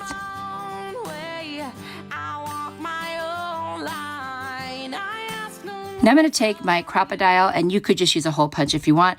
And I'm going to punch 2 holes on each side of that little trim, because that's where we're going to put the ribbon, and we're going to make a handle. So I've got this beautiful ribbon from the Dollar Tree, and it's like a lace. I'm going to cut it in half, and we'll twist the end to get it through and make a knot, and then twist the other one and put it through on both sides and put knots, and that becomes our little handle. And now you've got this cute little gift bag, and you don't have to go out and buy them. Now, I know at the Dollar Tree, they're only $1.25, but if you happen to go somewhere else and you want something that looks different than what they have, you pay quite a bit for these bags. So to be able to make it yourself with scrapbook paper that you have at home, what a great idea.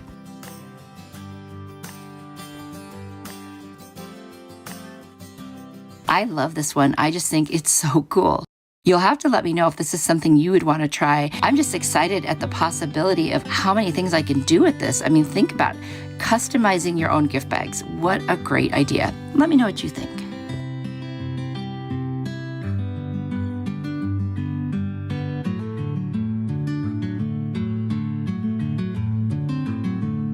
Another super easy scrapbook paper hack. I've got this scrapbook paper. It looks like leather, and I've got this cute little ceramic. I think it's actually like a napkin holder or a placeholder for like Thanksgiving dinner or something like that. So I'm just going to put the piece of scrapbook paper over the top and rub it over that part that's kind of raised up so I can create an indentation and just have some sense of where to cut the little inside of the pumpkin out. Does that make sense?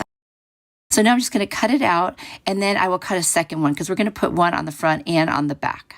And it's not a perfect cut, but that's okay because we are going to use some twine to fill in any of the gaps. So right now I'm just cutting out where I pushed down for that indentation. And like I said, it doesn't come out perfect because it's really hard to get that exact, but it's good enough for what we're going to do. And now I'll just cut a second one out.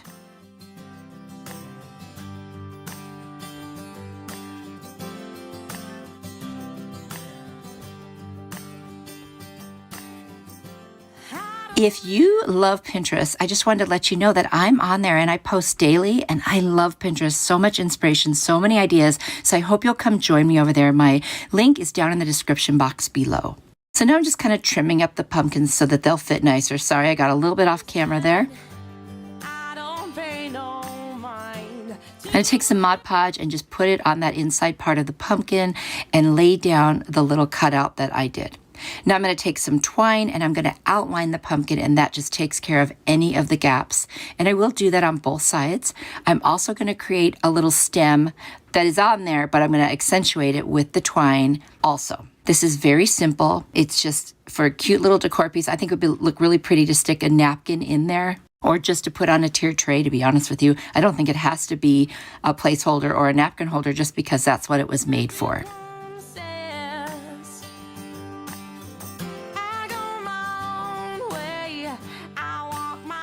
So now I'm just finishing up my little stem, and of course I'll do that to both sides, and it's so easy, it's so cute. You could stop here, but I did decide to add a little bit of greenery and just embellish it. So I'm just going to put some of this fall greenery inside, and I'm going to do the same thing to the front as I do to the back, so there's really no front and back at this point. They all look exactly the same. And I love to use my scraps. Do you guys save your scraps of greenery? I have a bunch of containers that I just throw little, miscellaneous pieces in, and that's how I find them when I need them.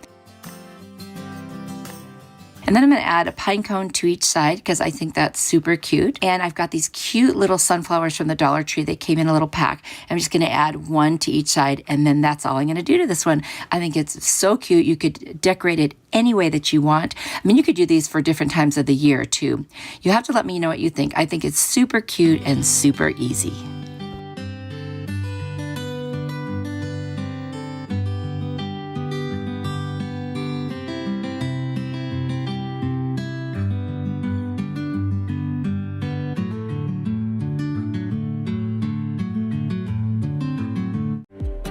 For our first outdoor DIY, we're going to start with 3 pumpkins and a squash. And I got them somewhere between Hobby Lobby and Dollar Tree, where I found them. I'm sure you can find them at Walmart too.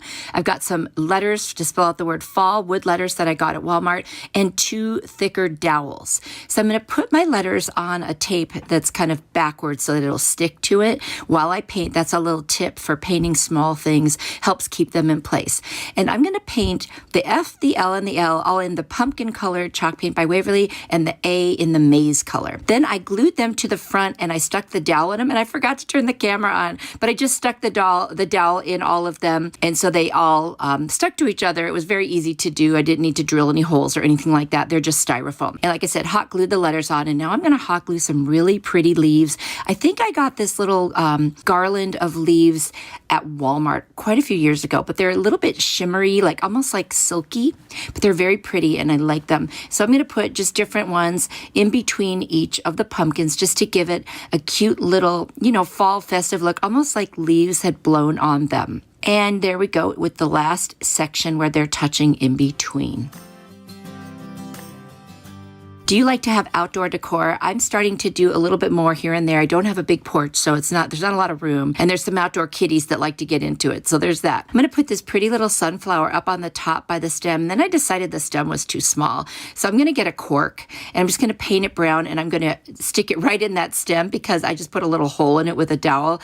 And see, there you go. Put that hole right in the cork. And then I was able to put that right over that stem with a little hot glue.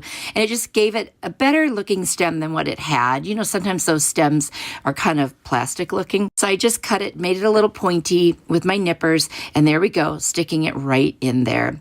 And that's really almost all there would be to this one, except I decided, what if it wouldn't stand up? So I've got a piece of scrap wood. I'm just going to paint it with the antique wax, and then I'm going to drill a hole right in the center. If you don't have a drill, a little trick is get a big fat nail and nail it in, and then pull it back out with your hammer, and then you can do what I'm doing. So I am going to use a drill, and I'm going to go ahead and drill a hole also in the bottom of the pumpkin, which I didn't need to do, but since I had the drill out, I'm going to add a little bit of glue and stick my dowel in there.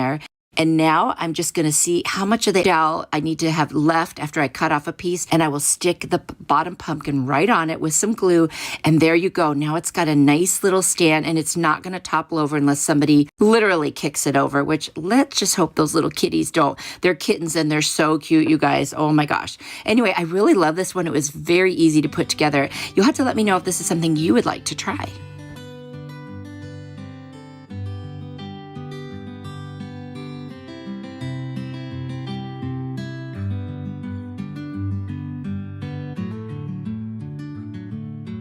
For this outdoor DIY, I took 3 different pieces of wood. They're 2x4s. It was longer, and I did cut it down, but if you don't have a saw, maybe you can get a piece of wood like this at the hardware store, and they'll cut it for you. So I made one longer, then one a little bit shorter, and one even shorter than that. So I'm going to paint the first one with a pumpkin color chalk paint from Waverly, the second one with moss, and then the last one with a combination of maize and antique wax. You'll see what I'm going to do here. I'm not going to show the moss one because you can imagine how to paint that, but I want to show you how I'm blending the other two. So I'm going to very lightly go over it with the maize first. Then I'm going to take the antique wax and I'm going to not dry brush, but wet brush it on by letting the yellow paint be wet when I do it. So you get that combination of the two colors. So that's how I did that. So now they're all painted. I'm going to take this beautiful ribbon from the Dollar Tree and I'm just going to take a piece, kind of fold it in half so both of the pretty sides are showing. And I'm going to cut 3 of those once I figure out how long I need them to be, because I'm going to need one for each of these 2x4s that we are now calling pumpkins. So each piece I've got together, and now I'm just going to fold the whole thing in half. Then I'll fold all the ends in half and cut from the end up towards that center where they're folded to make a dovetail. Some people call them tuxedo tails, but that's the easiest way to cut them. So now I'm going to fold the ribbon, twist it so that you only see the pretty sides, and I'm going to glue it to the very top of each of these 2x4s. And this will be like a pretty ribbon tail on our pumpkins. Then I'm going to take some raffia, which is actually a hula skirt from the Dollar Tree, and I keep that in my stash. And I'm just going to grab a bunch of them. I'm going to make a little bundle of it, and I'm going to glue that right to the top of that little ribbon tail. I did get smart, and by the second and third one, I tied a knot in the middle, so it was much easier to glue it down. Not sure what I was thinking the first one. That was a little crazy, just kind of trying to make sure that the glue was touching all of them. But if you just tie a knot right in the middle, they'll all stick together. Then I'm going to add several of these really pretty darker leaves right over that little bunched up area so that you don't see the fold. I did that with all 3 of them. I think they're so beautiful. I did trim down the bows after I was done because I felt like the tails were just a tad long. I'm going to take 2 corks, glue them together, and then paint them with the antique wax. And I'm going to do that for each of these pumpkins. I think this is a great way to make a pumpkin stem. It just gives it kind of that dirty pumpkin stem look.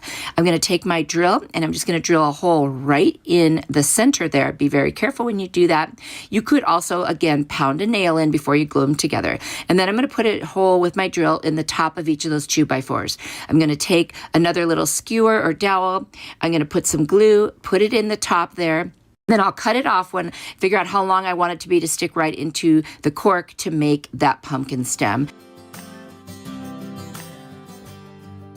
Add some more glue, and then look at that, just poke it right in there. And now I've got an adorable stem for my pumpkin, and I'm going to do that to all 3 of these pumpkins. Now I'm going to arrange them with the tallest one in the middle, and then I'm going to put either one of the other ones on the other side, and I'm just going to glue them together for quick hold before I tie them together. I'm going to use some rope, and I'm just going to wrap it around, starting on the back. I'll hot glue it on, and I'm going to wrap it around just to make it look the way I want, kind of a crisscrossy little wrap, and just until it looks kind of that nice farmhouse kind of fun look. And then I'll go back on the back, and I will glue it down and cut off the end. I'm also going to add some glue underneath that ribbon to make sure it stays in place, and a little bit on the back for reinforcement. You could also use a thicker glue. I'm just using hot glue for the purpose of making a video, but I would recommend wood glue for these kind of projects. And there it is. I think it turned out adorable. I do have it sitting on my front porch, so I'm excited about it. You'll have to let me know if you would like to try something like this.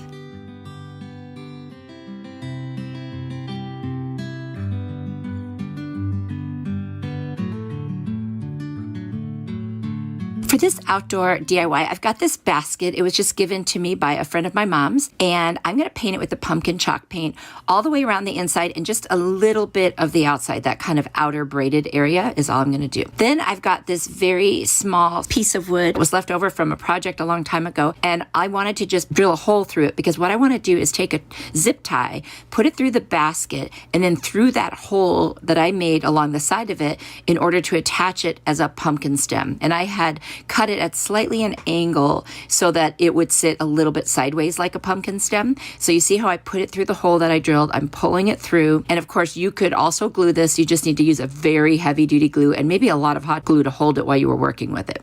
I'm going to put some really pretty big leaves there that I had left over, and I'm just going to start decorating the top of this pumpkin with some really cute little embellishments and leaves and so forth. Now I've got these pretty flowers. I think they're orange sunflowers and then another really pretty burgundy flower. I'm going to add some long leaves inside the basket on the bottom. I'm just going to start doing like a little decor there, almost a little bit of a swag look. I'm going to add a bunch of different leaves and then the 3 flowers there. And I'm just going to start, you know, making it look really pretty and embellished. I don't want to go too crazy on this. That would be very easy to do. And I'm not saying that wouldn't look gorgeous to fill that with flowers. I think that would look beautiful. I didn't have enough of those. So I'm going to add some little acorns and more leaves. I'm adding some green leaves. I just want to give it a lot of dimension. Then I've got some pit berries that are like white and green, and I'm just going to wrap them around my finger and make some cute little tendrils for the top of the pumpkin, my favorite way to make tendrils. Now, I think you could do it with all kinds of things, but I love that these are wired and that they just stay in that shape. So nice. You could do it with chenille stems too, I would imagine. And I'm just going to add some more little acorns to the top there. I just kept adding things until it was just the way I thought it would look pretty, and some more little berries that I had left over. And I think it's just so cute. I'm loving the way this is looking. Then I thought it should maybe have a couple more leaves. You know how that is where you just keep looking. Anyway, I've got this pretty fall bow. Matches a ribbon that I have from the Dollar Tree, so I'm sure they made it that way on purpose. It's got like a little twisty tie on it, so I'm just going to put it through the basket, twist it to the back, and hot glue that down so it doesn't go anywhere. And then I'm going to take that ribbon that matches it and I'm going to make a bigger tail because I think that would look really cute on this. It's such a small ribbon for the size of the basket. So I'm just going to cut a piece, fold it in half so that you only see the pretty sides, and then I'll fold the bottom and cut some dovetails.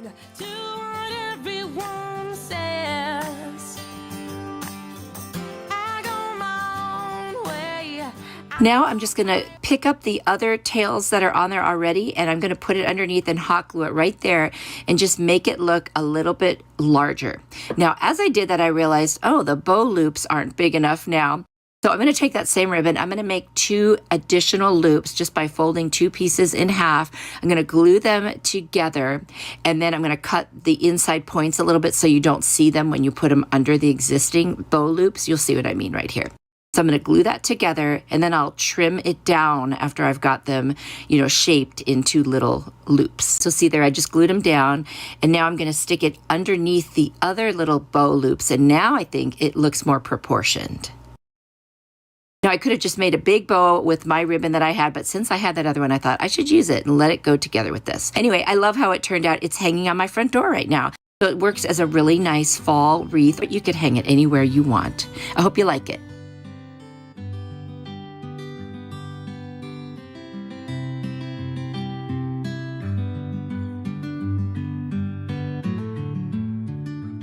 For this outdoor DIY, I've got 2 of these little planters that look like barrels from the Dollar Tree. I thought they were really cute. I had them in my stash and I was trying to figure out what I wanted to do with them. So I've got a bunch of leaves also. I've got all different kinds, and these are lighter colored leaves. I think I got these at Walmart. I really love these leaves, and when I run out, I hope I can find them again. Now I'm just going to start gluing them to the very top edge of each of those barrels. And the way I'm going to do this, see there, I've got the lighter ones, and then I'm going to take some more, it's a little bit of darker ones. I'm going to put them in between, so like every other one. And I did that on both, you see that? And then I kind of shoved them down so they weren't on the very edge. And I used my Fix-All adhesive, put that all the way around one of those planter barrels.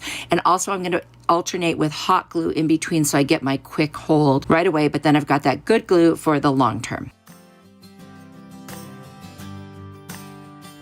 Now I'm just going to very carefully place them right on top of each other, open sides together. Now I have to maneuver it a little bit to make sure they're touching, and then I do go back with some hot glue and, you know, touch it up here and there to make sure that everything is adhered to one another. And wherever I see a gap, I'm just going to add some more of those beautiful burgundy leaves. I think that's just the perfect combination of the lighter, the kind of orange, and then the burgundy leaves. I think it's beautiful.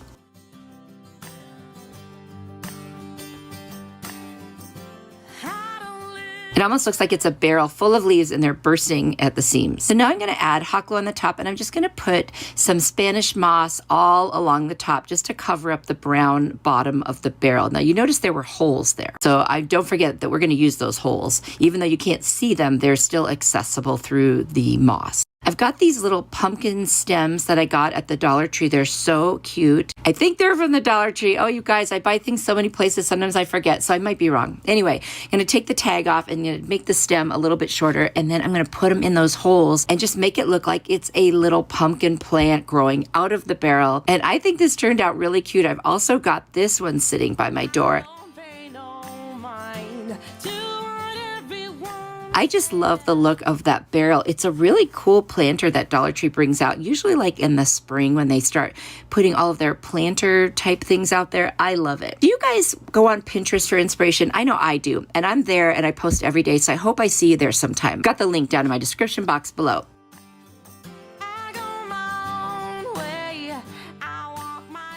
And there's the finished piece. I love it. I think it's so cute with the little pumpkins growing out of it. How adorable is that? Let me know what you think.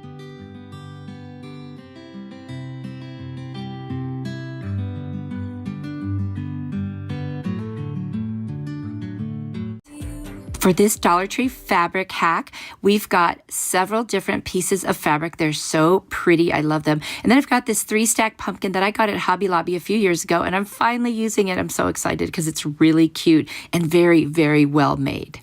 Now what I'm going to do is I'm going to take different fabrics and I'm just going to trace that center piece of the pumpkin. It's like there's pieces on top that are raised up from the original 3 pumpkins, it looks like.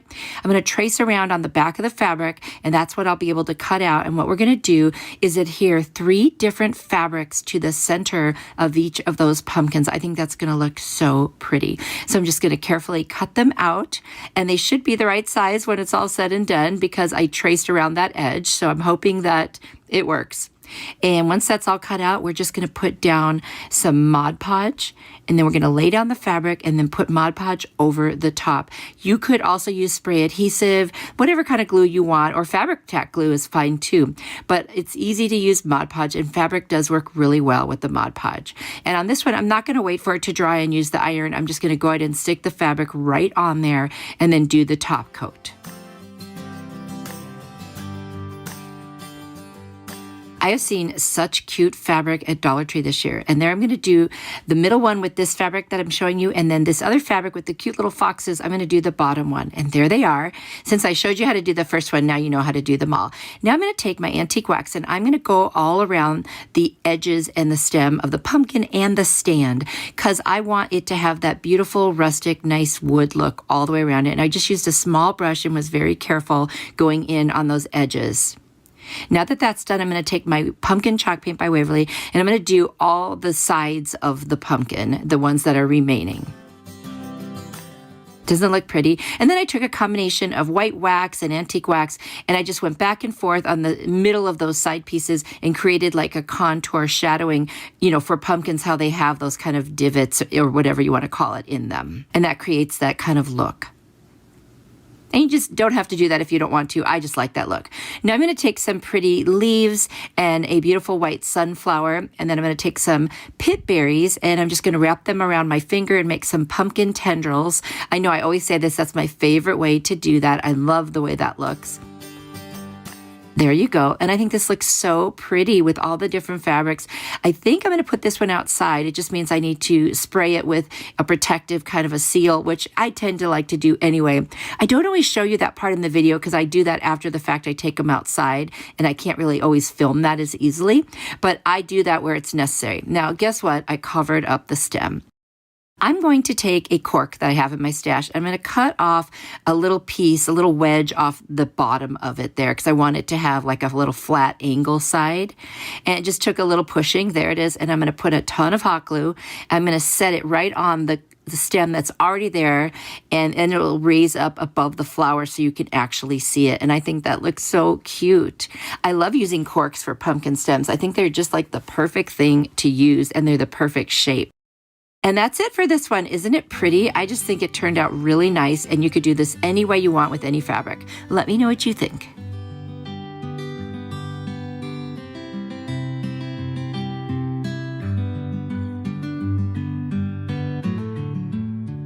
For this Dollar Tree fabric hack, I've got this beautiful plaid fabric that I love, and I've got one of those bigger styrofoam pumpkins from the Dollar Tree. I'm just going to pull out the stem. It's just a toothpick sticking that piece in there. I'm going to take my X-Acto knife, and I'm just going to cut a circle. These are hollow pumpkins, so if you go around, I'll pull my spatula in there, and you can just pop that little piece down into the pumpkin. It's harder to get it out than it is to just let it go in. Now I'm going to iron my fabric, just a little bit to get some of the folds out of it. It doesn't need to be perfect. Now I'm going to cut little slits and just rip pieces of the fabric. And I'm hoping that I rip enough to cover the whole pumpkin, and I actually did. So I'm going to take the first strip and put a little bit of hot glue and shove it in the hole, and the hot glue will make it stay there. Now I'm going to take my Mod Podge, and I'm just going to go underneath the strip all the way around back to the hole and press down along the center and edges of that until it's adhered. And then I'll keep doing that all the way around.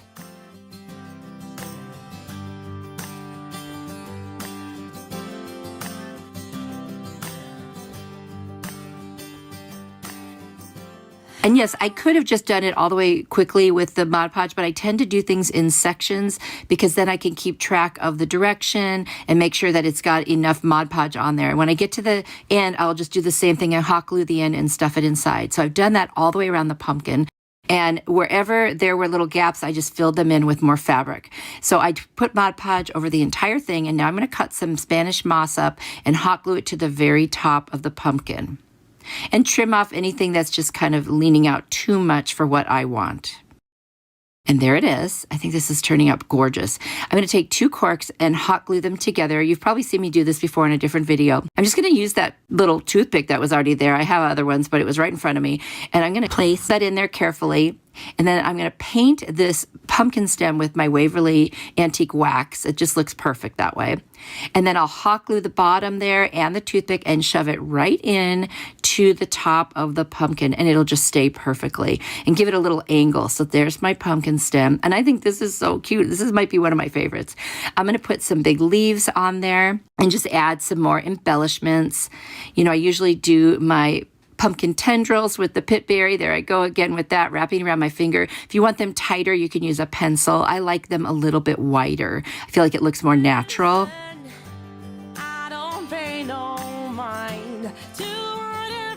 And then once I do that, I'm going to add a couple little pine cones on there just because I think that would look really cute. And that's it. You could embellish this really any way that you want. I think it's fun to just use your stash, use your creativity, come up with anything you want. I mean, really, there's no wrong way to make something like this because it's all just to your taste and what you like. So if you say, hey, I would do this or I would do that different, that's great. That's why I love to hear that because it gives me ideas too. Anyway, I really hope you like this and let me know what you think.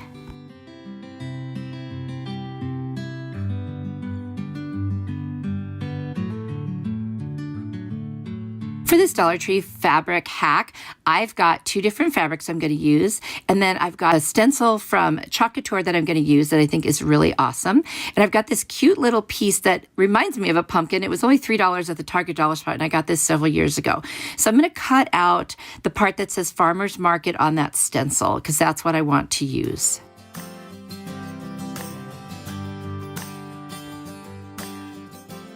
Now I'm just going to kind of see where I'd like to place it. And this other piece on the bottom was a little too long, so I just cut off part of it, and I'm going to use the rest of it, and I'm placing it where I think it should go. So now I'm going to remove the backing, put down the stencils, and rub them on there, and then I'll be able to start painting.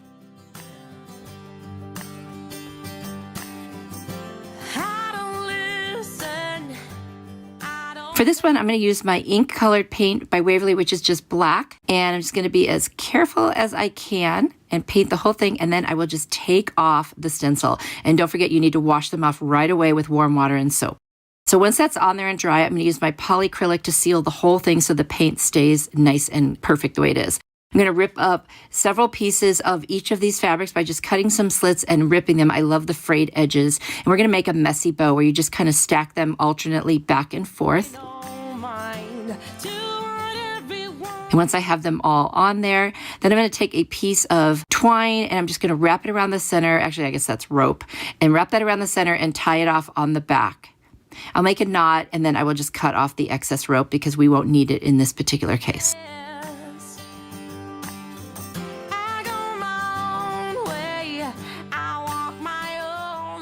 Now what I'm going to do is I'm going to position it on the little plaque, and I'm going to start trimming some of the edges because I want to see how much they're going to hang over before I glue it on. I'm just cutting them kind of at an angle, and then I'm just going to push it together and make sure both sides are pretty close to even by folding it in half.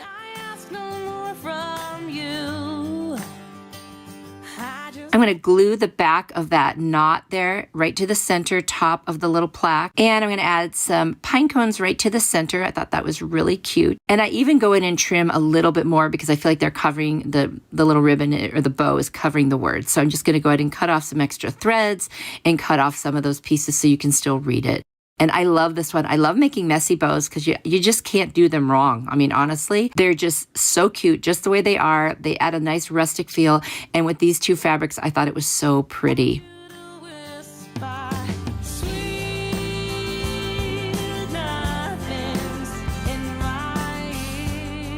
You could also dovetail the edges if you want. I just decided to go with angle cuts. And there it is. It's all finished. It already has a hanger, and I love it. I love it so much. You'll have to let me know what you think of this one, and how easy was that?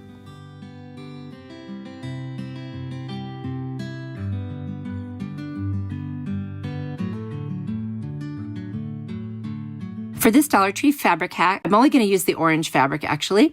And then I've got this metal flower. It's like a little bell chime from the Dollar Tree. And then I found this broken piece at Hobby Lobby for only $3.74. Just had a broken piece at the top. It's a beautiful stem with leaves. And I thought, you know what? I'm going to use that. I've had it in my stash for a while. So I'm going to take my nippers and I'm just going to pull off that little bell. I guess it's a wind chime because we don't need that for this one. And I'm just going to get the flower. That's the part we want. And I had this idea. What if I covered the flower petals in fabric? Okay, so here we go. I'm going to cut 3 pieces because there's 3 layers to this metal flower. And I'm going to cut 2 of them are pretty much the same size and one is a lot smaller. So that's what I'm going to cut here. Then I'm just going to iron them and make sure that they're nice and flat. And then I'm just going to put the flower on. I'm going to cut a couple of slits because we've got to get between those flowers to get it around the top of them. You'll see what I mean in a second here.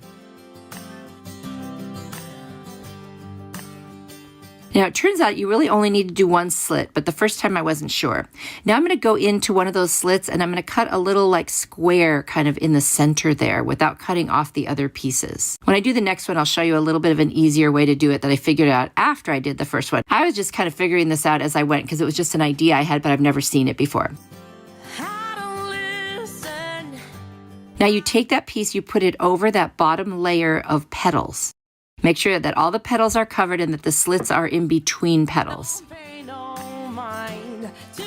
Then I'm going to take some spray adhesive that I have. Now you could use Mod Podge for this too, but I thought this might be easy. And I'm just going to spray a couple petals at a time and then press down the fabric on there to make sure that it is adhered. And I'm going to go all the way around these petals on the bottom layer, and I'm going to do that.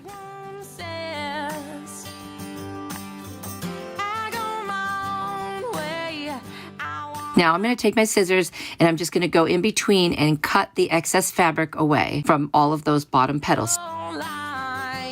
So there you can see, isn't that cool? Now I'm going to take another piece of fabric that I already had ready and we're going to do the second layer. So on this one, I just cut 1 slit and a square in the middle, and that's really all you needed to do. It makes it much easier. So now I'm going to put that over the second layer of petals. And then make sure that the slit is between petals, and then I'll start spraying and I'll do the same thing to the top one. There you go. And then I just cut 1 little piece for the center to put on there. Didn't that come out cool? I'm going to use a black furniture marker. That's just what I had handy. Any marker is fine. And I'm just going to color the circle in the middle because this is going to be kind of like a sunflower. And then I'm going to take a yellow paint marker and just do little dots in the center. And that gives it that kind of seed sunflower look.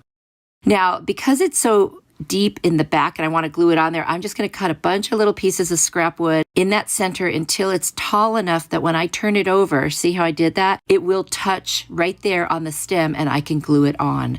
And that's what I did. And that worked perfectly. I'm also going to put a little bit of twine in there to wrap around the second row of the petals and through that top set of leaves, tie it around, glue it down, and then tie it at the top, and that becomes the hanger and a second way to secure that sunflower on there. That way, you know, I think the glue is going to hold, but just in case, you know, we've got a backup plan and it's good to go. I'm going to take my moss chalk paint and I'm just going to lightly paint over the stem and the leaves. This is optional. Of course, anything that I do is optional, but I just wanted that green. And then I'm going to add some really pretty green leaves under the flower as well. I thought that looked also very, very pretty. If you wanted to leave that black, you could have, then it would be orange and black, which kind of has a little bit of a fall Halloween look. Whatever you like. I love the green, so that's what I did. Plus, I left the sides black, so it's still got the black showing on there. This was just something fun to do with stash I had and to see what else I could do with this Dollar Tree fabric, and I love how it turned out. Who knew you could cover metal with fabric? Let me know what you think.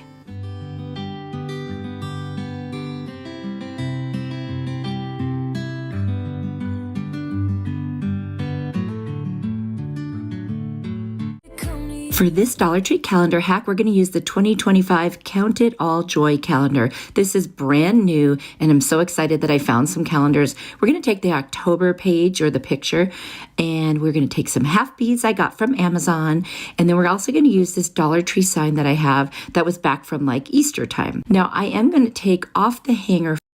So I'm just going to go ahead and take my staple remover. I get that from Amazon. If you're wondering, it's really nice for these heavy duty staples. And I will smooth down the areas that had those staples with a little sanding block. I'm going to take the calendar page. Now, because you can see the words on the back, you know, the calendar, I am going to paint that round on the back side with the black chalk paint. Then I'm going to just adhere it with some spray adhesive. And I did not film that, but that's pretty self-explanatory. You could also use Mod Podge. I'll take a sanding block, go around the edges in a downward motion, and I will just remove the excess part of the calendar page. Comes off very easy, and it leaves a really nice clean edge. Now I'm going to go around the edges with that same ink Waverly chalk paint, which is basically black, just to kind of help blend the two little spots where the calendar page wasn't enough to fit over the top. So I'll just keep going over that until it's not quite as noticeable. Then where the hole where you kind of hang the calendar up, I'll put some white there and get rid of that so you won't even notice it.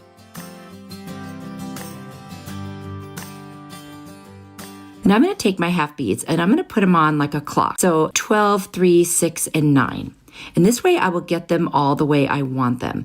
Then I put one in between each of those.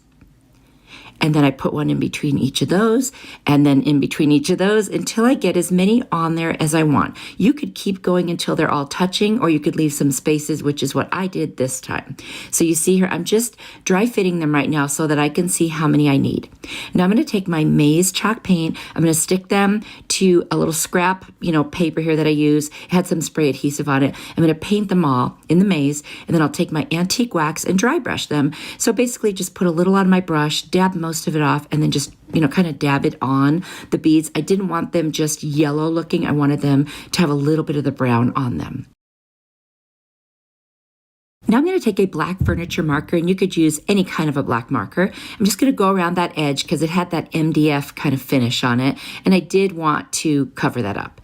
Now you notice I'm not putting anything on the back. That way, if you really wanted to, you could use the back side. Now I'm going to start gluing those beads on just the way I had dried fit them. Now I'm not going to show you the whole thing, but you know how I'm going to do it now. So there they are, all on there. And I did add a hanger with a little bit of hot glue and some tape, which you could remove and still use the back. I'm not going to, so I'm not worried about it.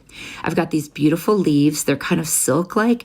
And then I've got some other green leaves left over from pics. Just going to put them up at the top and create a little bit of like a decor swag look. And then I've got a gorgeous sunflower that I'm going to put right in the center. I think this turned out absolutely beautiful. This would make a beautiful door hanger, but you could hang it anywhere you want. Let me know what you think. It was so easy.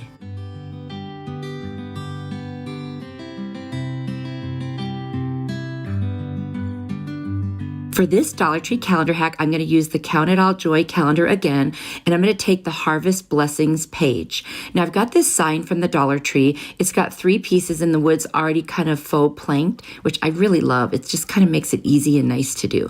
I'm going to cut around just the pumpkins and the little leaves and flowers, and then I will go and I will use an X-Acto knife on a cutting mat, and I will cut a little closer. It's not going to be perfect down where the flowers and the leaves are, but I do want to get it as close to the edge edges, especially where the pumpkins are, as possible. You just take your time and go over them, and then you just pull the pieces off. And I do that to the whole thing, and there it is. So I used Mod Podge and adhered it. I'm going to take my brayer, roll it over the top, and just make sure it's really, really attached well.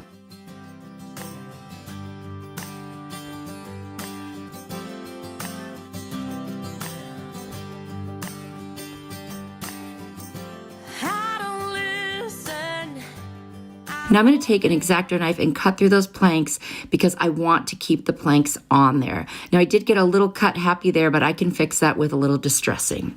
And then I'm just going to turn it over and take anything off the edges that was left over. I'm going to add the Mod Podge over the top to make sure that it is completely sealed. And I love the way that looks. Now we're going to take some plaster chalk paint on the bottom there. I want to blend that a little bit better. So I'm going to put the chalk paint on there, and then I'm going to kind of smudge it with my fingers. And then I'm going to add a little bit of the antique wax just to blend it. And then I'll take the antique wax and I'll put it in all of the slats on all 3 of those pieces. But that's how I also cleaned up where I cut a little too much on that one pumpkin. So then I'm just going to go around and do that with all of them.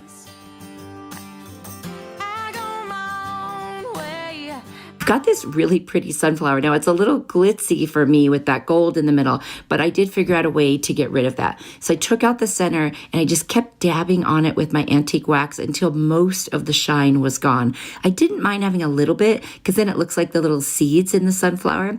And of course the whole flower came apart, so I'm just gonna glue every piece back together, which was fine, super easy. It just went right back together. And then I will glue that center piece back into the middle, where I had taken it off. I'll go around the edges and make sure the edges also stick, not just the center. And then I'm going to glue the back on the very top of this little 3-piece hanger. I'm going to add some beautiful leaves around the sunflower. And I'm just using hot glue for all of this. You can use any kind of glue you want. I figured for this would be just fine.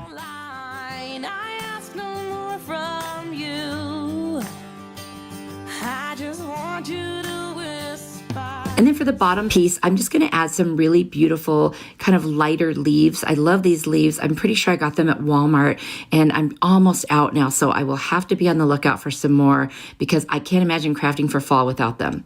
I'm going to add some pine cones. I believe I got those at the Dollar Tree. They're just little mini ones. All to the bottom. I just thought that looked so pretty, and a little piece of corn that I think I got at Dollar Tree also. And then I decided to add 2 of those leaves to the sunflower at the top just to tie it all together. I love this piece. It turned out so beautiful. I love using calendars. How about you? Have you used them to craft with?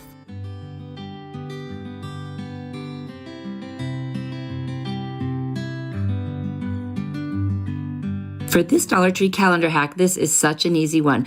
I took from that same calendar the back little piece that, they have the little squares to show you what's in the calendar, and I cut it out and I just did some spray adhesive on the back and I adhered it to one side of this glass. Now this little glass container, I believe this was either from Dollar Tree or from IKEA, and I'm sorry, I honestly can't remember. I'm going to take some very thin twine. I'm just going to attach it with hot glue all around the edges of this little cutout.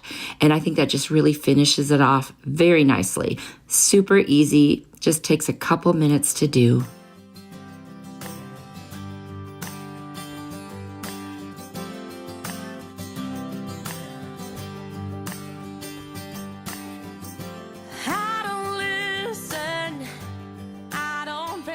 When I get to the end and I glue on the last part, and then I'm just going to cut it off, and that's the end of that. It looks so nice and it just frames it up perfectly. I love the way that looks. Now I'm just going to open up the top. I've got some fairy lights that I got from Amazon. They're my favorites. And then I've got some more of those lighter leaves. I'm going to put a bunch of the leaves inside, and then I'm going to add the fairy lights. And I just think that is such a pretty look. I'm not going to glue them down. That way, if I change my mind and I want to do something different, I can. But I thought it would look really pretty to see those lights kind of poking through the leaves. And I was very glad that I tried it because I love the way it looks. It's subtle, but it still looks so beautiful. It's amazing what you can do with those fairy lights. I mean, you can put them where they stand out alone, or you can kind of blend them in with other things. I love them, and they have such a good deal for them on Amazon. I mean, it's my favorite way to get them, and they come with batteries, and so you can't beat that. I love anything that has extras with it. I was going to glue down the fairy lights, but I decided I really didn't want to, and I kind of hid the little battery pack with some leaves. Just put the top back on, and there it is. Oh my gosh, I love it. So easy, so cute. I mean, you could do this with your kids or grandkids too. So here's a picture of it outside, and I'll show you one inside with the lights. Let me know what you think.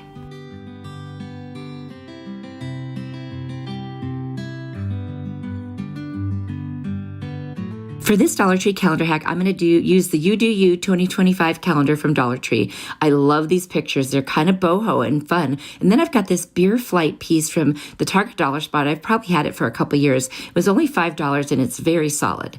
Now, this little container, I got this at Dollar Tree that I keep rubbing alcohol in, was the perfect size to fit in there. So I used it to trace a circle around the pieces I wanted to use. I needed 4 of them. So I picked 4 that I thought would look nice together. So I'm just going to cut the 4 out, and then I'll go around and cut out the circle that I traced. It was just easier to go ahead and get them off of the larger piece first. So now that I've cut them out, I'm going to take some Mod Podge and put it on the inside of each of those circles. Like I said, it's a beer flight piece. It would be for tasting different kinds of beer. Anyway, I'm going to put those pieces in and cover them with Mod Podge, all 4 of them.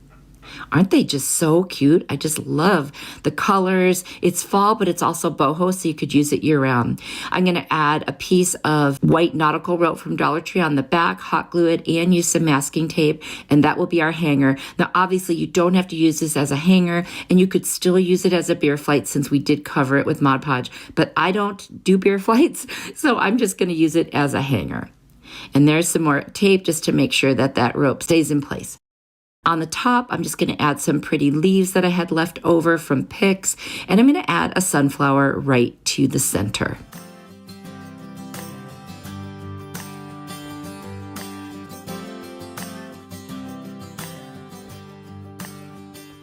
And then I added another color of green just to kind of keep it interesting. I like to mix up my little pics. And there we go, adding the sunflower with some hot glue. And that'll just stay perfectly.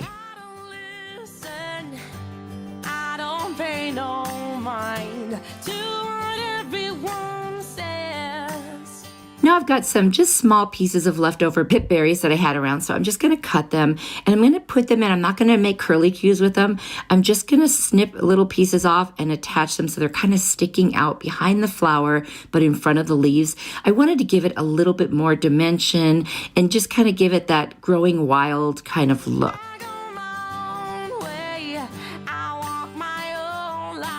So that's what I'm doing here. I'm just going to do, you see that the piece on the left, there was just a few left on it. So I'm just going to try to use up as many as I can. And that way I get the most out of it. Anyway, I really like the way that looked. And I love the way this turned out. It's a very interesting and different piece. And sometimes it's fun to have something unique. So let me know what you think.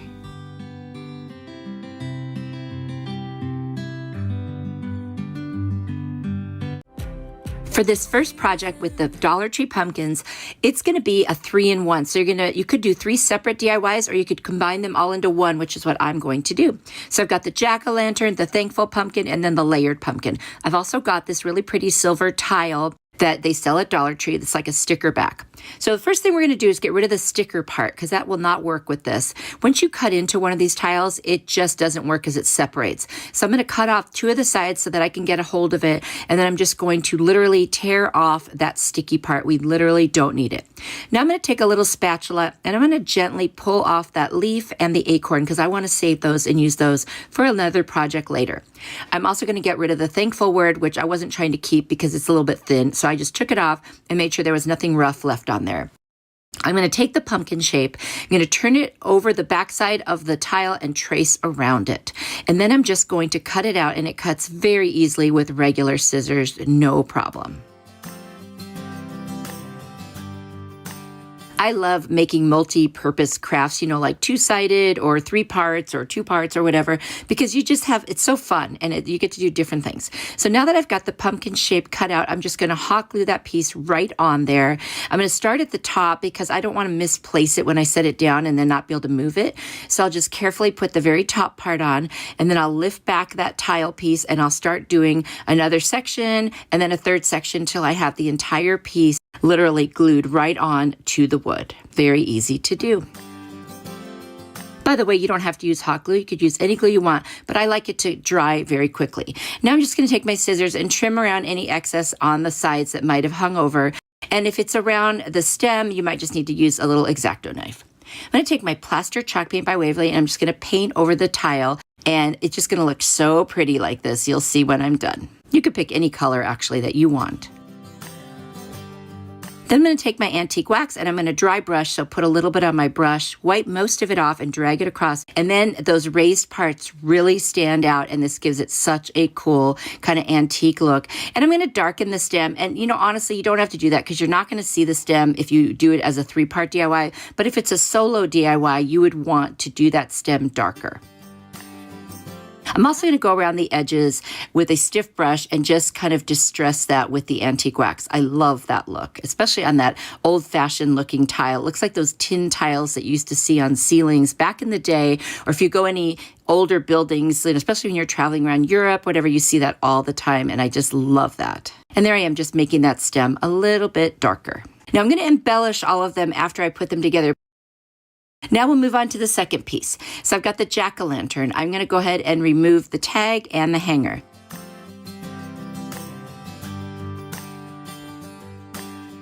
So I'm going to take my pumpkin colored Waverly paint, which is orange. I'm just going to paint that whole pumpkin except the stem and the eyes, nose, and mouth. Very, very easy. Now, once that's done, I'm going to take my ink colored chalk paint by Waverly. I'm going to do the nose, eyes, and mouth. This is just a traditional looking jack-o'-lantern.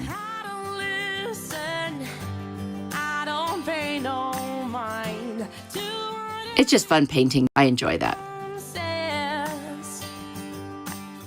Now I'm going to take that third pumpkin with the layers. I'm going to take off the tag and the hanger, and I'm going to pry off that little bow. It's just hot glued on there, so you can either heat it up or just kind of shove it off with a spatula. And I'm going to paint that whole pumpkin with the plaster color because that's what I want it to peek through with what I'm doing to it. Got this pretty mesh decor from Dollar Tree. It's like a ribbon. I'm going to cut 3 pieces because I want this to look a little bit darker orange than what it looks like when there's only one. So now you can see why I painted it with the plaster color, because I wanted you to see the true color of that mesh. So I've cut out the shape of that middle layer that it's got, and I'm going to cut 2 more pieces because when there's 3 of them, it just really picks up that orange color. So now I'm going to lay down some Mod Podge on that center section, and I'm going to put each piece down, add more Mod Podge on the top until I get all 3 pieces adhered right on the top. I love doing all these different and unique things on the pumpkins. It's so much fun. It's like you can try all different styles, all different looks, use up your craft stash, whatever you want. And then there's the last piece, and now you can see how much deeper that color looks. I really, really like it. Hey, Bestie, if you are watching but you're not subscribed yet, I would invite you to do so. It would be such a pleasure to have you here. Now I've got this other mesh ribbon, and it's got gorgeous kind of gold leaves on it. So I'm just going to go ahead and put some Mod Podge down, and I cut a piece that's bigger than the width of the pumpkin. I'm just going to lay it across the center. I love the way that looks. I think it's so pretty with the gold leaves over that. And then we'll turn it over, we'll hot glue it down, and then just so it doesn't start to like fray on the ends, I'm going to put a little bit of masking tape. That kind of ribbon frays very quickly and easily, so that's why I'm doing that. I'm going to add a little more Mod Podge to the top and just try to make sure that that's going to lay flat. I'm going to take my antique wax and I'm just going to paint on the pumpkin stem. This is going to be the top pumpkin in our bigger piece, so you will see that. So now we can start embellishing. So we'll start with the top piece, and I'm going to put these pretty little yellow and green leaves. I'm going to add some other green leaves. I'm going to put a gorgeous little sunflower right in the center there, taking off the extra stems because you won't see them and it just makes it stand up too tall. I'm going to take some pit berries and make some tendrils, wrap them around my fingers, hot glue them up on top there by the leaves. I think that's going to look so pretty. You could embellish this any way you want. Just get creative, use up your stash. That's what I like to do, is just find things I have and get creative, and just it frees up space in my craft room too, which I really like, so I can buy new things. I'm going to add some more leaves, just different colored leaves on there. And then I've got like a little, I think it's a cattail. I call everything that I'm not sure a cattail, if you haven't noticed. And then I'm going to add a hanger because this is the top one. And if we want to add this larger piece, I want to make sure there's a hanger on there. And I'm going to add a little hot glue just to make sure that hanger's on there solid. Now let's take our jack-o'-lantern. We'll put that pretty top pumpkin on, put some hot glue. You could also use wood glue if you want to do that. I'm going to secure it on the back, so I'm not too worried about it.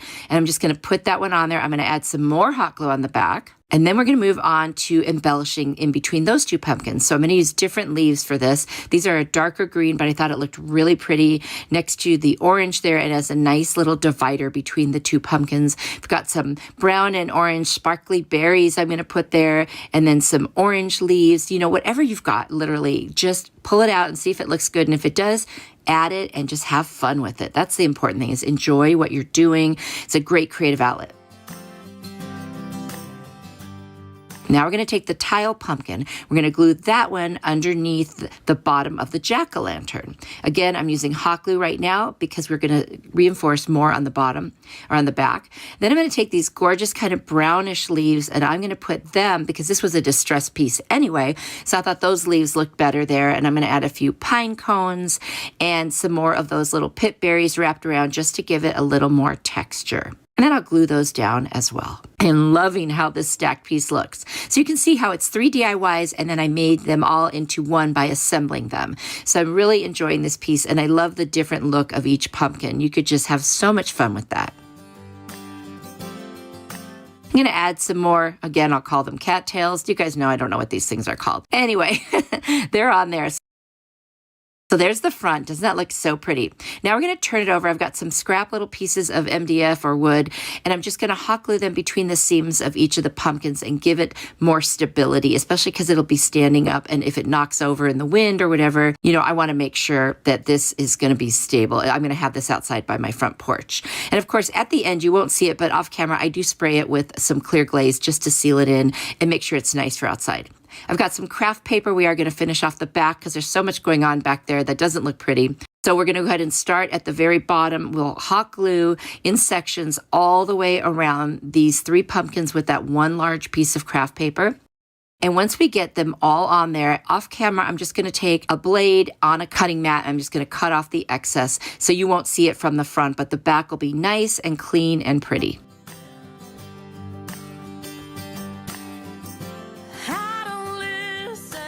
I can't wait for you to see the finished piece. It came out so beautiful. I love this one. You have to let me know if this is something that you might want to try.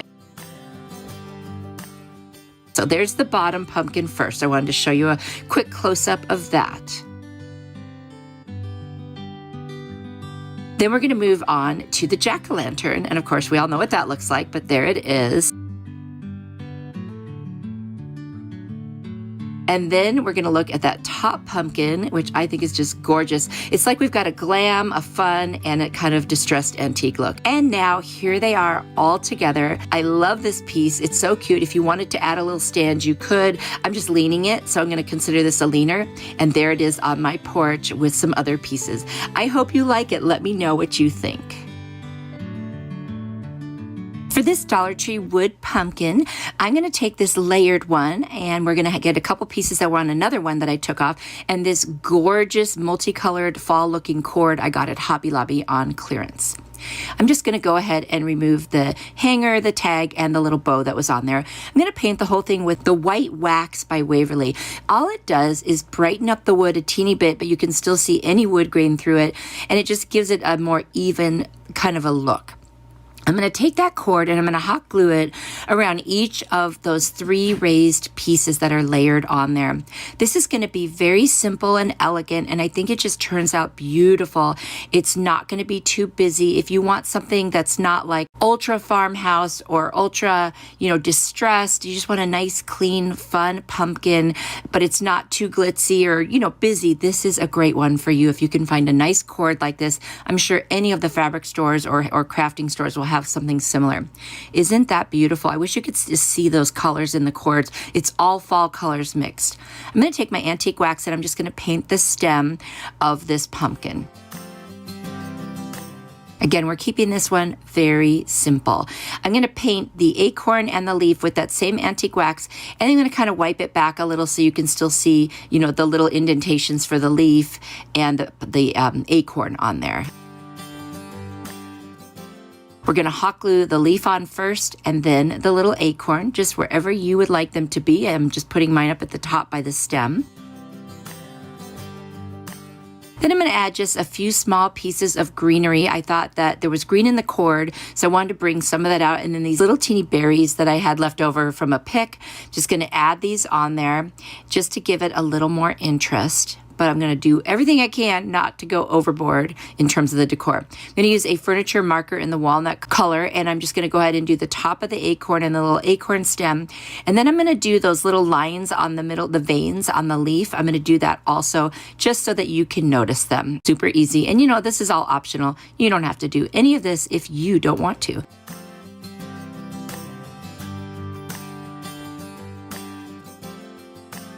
Going to add a little hanger with a piece of rope at the top. This is so simple. Like I said, I'm keeping it just very beautiful, simple, and elegant. I love this one. As much as I love the 3-piece one, this is also a favorite of mine. I'm going to put the knot in the front because I do like that look, and then I'm going to trim off the excess. And there we have a gorgeous pumpkin. I really, really love this one. You have to let me know what you think. And would you like a simple pumpkin like this? This one is just so nice.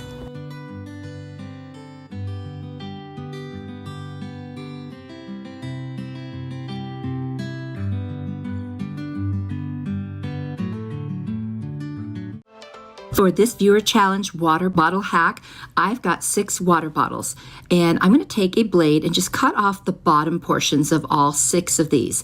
Now, these water bottles were very cheap, and so they're kind of flimsy. I would recommend actually using a little bit of a more sturdy one, but this is what I had from the Dollar Tree, and so that's what we're using. Now I'm going to put my fingers in and kind of smooth out those little bumps on the bottom. They got all squished up. I'm going to paint 2 of the insides with the pumpkin colored chalk paint from Waverly, and when I get those 2 done, then I'm going to move on and I'm going to paint the next 4 with a combination, 2 of them with moss and 2 of them with the maize color chalk paint. Once they're all dry, I'm going to go ahead and take them in their pairs, and I'm going to start cutting little slits in one of the pairs, I should say. And the reason is I want to be able to bend it into the other one. We're creating cute little pumpkins.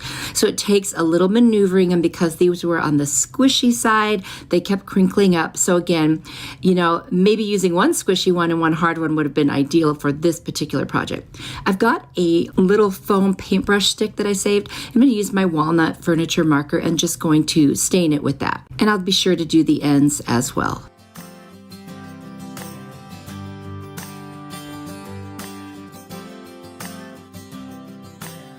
Now I'm going to take my miter shears, one of my favorite tools. It's in my Amazon store if you're interested. Really nice, especially if you got arthritis or you're just not that strong, which I am both. And I'm going to cut pieces because I've got basically 3 pumpkins now, so I need 3 pieces. So I'll just cut it into thirds, and then I'll use the furniture marker to touch up those ends where I cut. I'm going to hot glue each stem right onto the top of the little pumpkins. And I'll go ahead and assemble the other 2 off screen so they'll be ready to go. Now I've got my 3 pumpkins, and now we're going to embellish them. I'm just going to take some little greenery. You could use any greenery you have on hand. I just really like these. They're super inexpensive, and I had them in my stash. You could use anything you want. I'm just going to cut little teeny pieces and put a couple, 2 or 3 on each one, just like in different places, just to give them each a slightly different look, even though we're using the same materials. That's a way that you can, you know, change it up just a bit.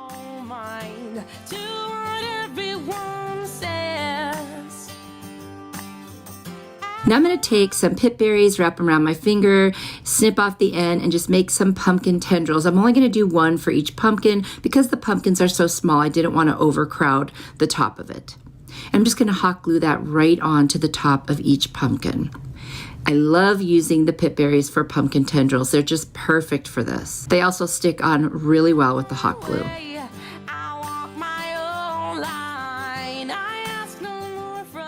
This project is so easy. I love easy projects. What about you? Anything to make my life easier but still have fun crafting. Now I'm just going to put some little baby pine cones, one on each one. I just kind of clipped off the bottom so it wasn't so pointy and it would stick better. And I just used hot glue to do that, which works perfectly fine. And that's all there was to these. You could embellish them any way that you want. This is what I chose to do. I'd love to hear your ideas if you have other thoughts of how you might embellish them. But I think they're super cute. I love that they're small and they were very easy to make. And with water bottles, who would have thought?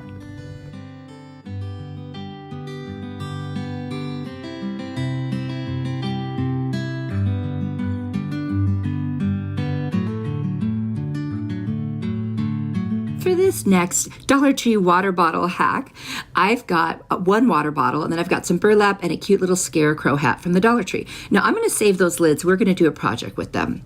Now I'm just going to trace on the piece of the burlap around the hat because I need the hat to be larger. This was just a little too small. So then I'll just cut out that circle and I'm going to glue the hat right on top of it. If you have a larger hat, then you don't have to do this step, but I only have these teeny tiny little hats, so I thought we can make this work.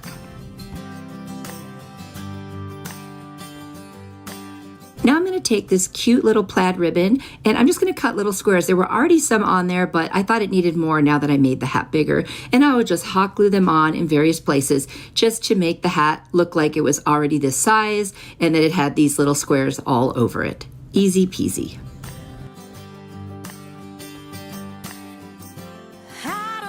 Now I'm going to take my pumpkin chalk paint by Waverly and I'm going to paint the entire water bottle on the outside. It's a little tricky. It's hard not to get your hands full of paint, but you know what? That's okay. And there it is. And then I'm going to take it outside and spray it with some clear glaze. And I won't film that, but you just know that I did it. Now I've got a Sharpie marker and I'm just going to make some eyebrows and eyes for my scarecrow and a couple other little facial type features. So I just looked at a picture so I could decide how I wanted his little face to look. You could do the same thing. I also made a nose and a little squiggly mouth and I kind of tried to go over it. It was hard because the water bottle was so squishy. I'm going to fill in the nose with some red, put some pink cheeks and put some white on his eyes, and I just used some paint markers. I think he looks adorable. I'm going to take some raffia, which is really just pieces from a Dollar Tree hula skirt that I had in my stash, and I'm just going to tie a piece of the raffia around the center so it kind of sticks together, and then I'm going to hot glue that down, and I'm going to put it over the top of the water bottle right into the hole, and that's going to become his hair. I wasn't trying to make it perfect or neat because obviously this is a scarecrow and he's kind of a mess, even though he's super cute. Once I've got that in there, I'm going to put glue on the bottom of the hat and I'm just going to put the hat right on top. I think he is shaping up to be adorable. Now I'm going to put some little embellishments on the hat. I've got a couple of little baby sunflowers from the Dollar Tree, a little teeny pumpkin I'm going to put just under the hat. I'm going to put that other sunflower, and then I'm going to hot glue one side of the hat down because I just want it to look like a little sideways. I'm going to take another strip of that burlap that I cut and I'm going to wrap it around kind of his midsection there. I'm going to hot glue that together so it just meets in the back.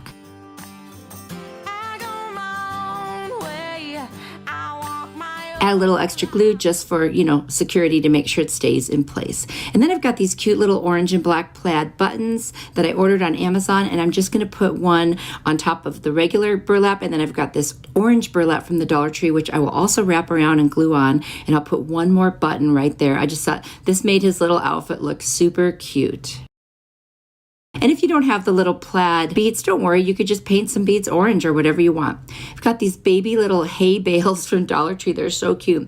I'm going to put some on either side and kind of create a base for this little guy since the water bottle's so light. I thought this would help it to stand up and not just like fall over if you just walked by.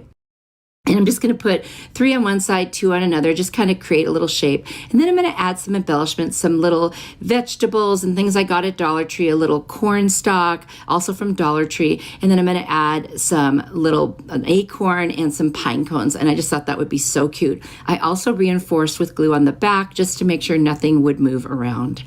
And certainly it's holding very well. So I think that was good enough. I think that he turned out adorable. I absolutely love this. And again, this was a water bottle. I can't believe how cute this turned out. You have to let me know what you think.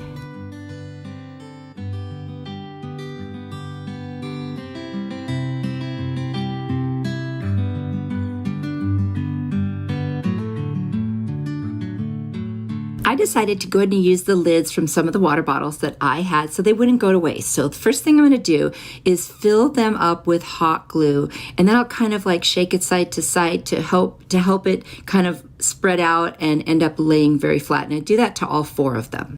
So for the first one, I'm going to take a combination of the pumpkin and antique wax paint. We're going to make little pie magnets with these. I saw this on Pinterest, and of course I changed it up a bit, but I just thought it was such a cute idea. So this is going to be pecan pie, so that's why it's kind of a combination of the orange and brown. I'm going to take a mini pine cone, and I'm just going to rip off little teeny pieces of the petals, and those are going to be our pecans. They don't have to be perfect because it's just we're going for a look. Anyway, I just thought this would be such a cute idea. So I'm just going to go ahead and pull off as many of those as I think that I need. I'm going to use my all-purpose spray adhesive, and you could use any kind of glue you want. I just thought this was easier, and I'm going to start sprinkling them on there and then kind of moving them around and positioning them.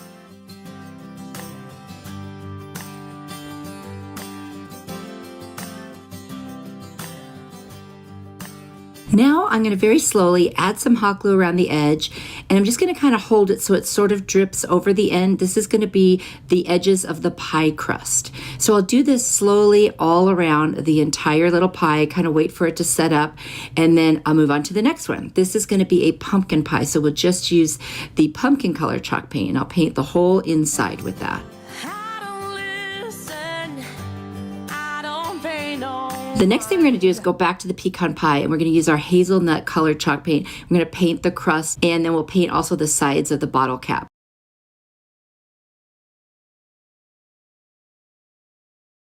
Now, I have to be honest, I wasn't thrilled with the color, so we'll fix that later. Now I'm going to take my antique wax. We're going to make a chocolate pie. And so this one, we're just going to do several coats of the antique wax, which is basically like a brown. Now we're going to make a cherry pie. So we're going to start off with the pumpkin color, and then we're going to add some red and kind of splotch the top with my paintbrush so it looks like little cherries. You'll see in a minute here, I'll start dabbing. There we go. And then it'll look like cherries. For this one, I decided to take this twine because it looked like the color of pie crust. And we're going to do one of those crisscross pie tops. So we're just going to, the paint's still wet, so I'm going to do the one row, just touch it to the paint. Then I'll add a teeny bit of hot glue, and I'll start the crisscross. And this is going to be how we make our little topper of the pie. Isn't that cute? I'll be honest, I think I can do this better with twine than really with a pie. That's because I'm not much of a baker. Anyway, I'm going to trim off all the twine around the edges. Now, once I get all of the twine trimmed off, I'm going to start wrapping the twine around the edge, the top edge there, to make the rest of the crust. I wanted it to match. So we'll just go around 2 or 3 times until we have a nice edge for our pie crust. And I'll just keep adding hot glue as I go around to make sure that it is adhered really well. Now, working with little teeny things like this, obviously, you know, your hands can get tired because you're holding things so tight and close. So just rest every once in a while and stretch your hands. Now I'm going to take that hazelnut and just go around the edge there and make the rest of the pie. Now I've got a little piece of hot glue. I just kind of pushed out a little piece. I'm going to paint it white, hot glue it to the center of the chocolate pie so it's like a big cream. So it's like a chocolate cream pie. I thought that looked super cute. And then we're going to take a little bit of the plaster color chalk paint and just go over the pie crust and lighten it a teeny bit on all of them. It just seemed almost too dark. Now, honestly, it might be too light now, but I think it's still better than being too dark. And then I'm going to put a little teeny blob of hot glue in the center of the pumpkin pie for some more whipped cream. And so now I've got these magnets that I ordered on Amazon. They're just little dots or circles. I'm going to put hot glue just to make sure they stick even better than the sticker on them. Put one on the back of each of these magnets. And now I've got 4 adorable little fall pie magnets. I thought this was so cute, and what a nice way to use those water bottle lids. I mean, they would have just gone in the trash otherwise. So let me know if you'd like to try this.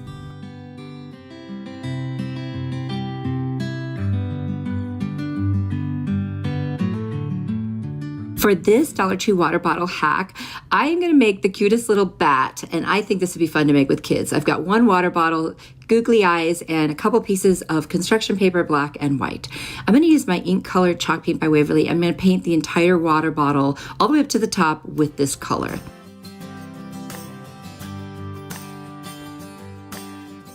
Now I'm going to take that construction paper, I'm going to place it under the water bottle about where I would want the bat wings. I'm looking at a picture so that I know what to draw. I'm going to just draw one bat wing, and then I'm going to fold it in half, and I'm going to go ahead and cut it out, and that'll give us one piece that has both bat wings. I thought that would be the easiest way to do this and make sure that they matched. Otherwise, I can promise you I would never have made them match on my own. That is the hardest thing to do. So there we go. Look at that, my cute little bat wings. And then it'll look perfect. So now I'm just going to cut out a rectangle shape of the black paper, and I'm going to glue the middle of it to the very front and then wrap it around and glue the ends on the back. I want a nice place to attach the eyes and to attach the wings.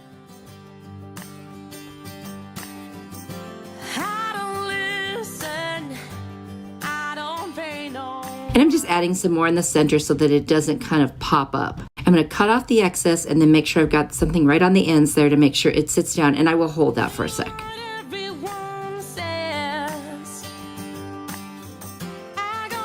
Now I'm going to attach the bat wings to the very back on that construction paper that went around the center of the water bottle. And this is going to hold really, really well because it's paper on paper.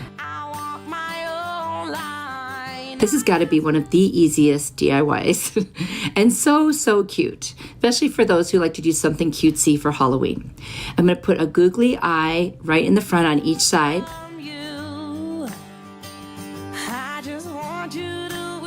I have so many of those googly eyes, so it's really rare that I get to use them, so I was kind of excited. Then I'm going to cut 2 triangles out of my white construction paper.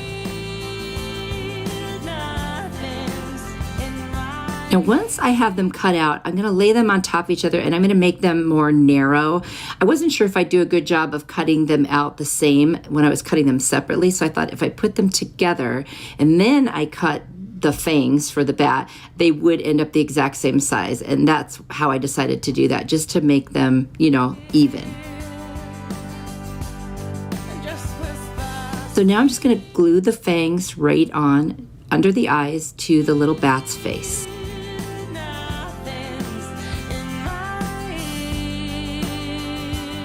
I really think the kiddos would like doing this one.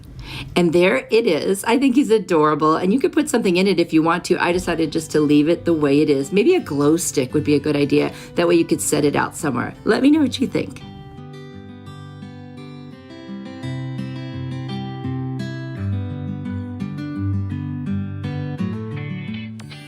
Are you ready for more inspiration? I've got another video here I think you will really like. Click on it. I will see you there. You are truly a blessing to me. Bye.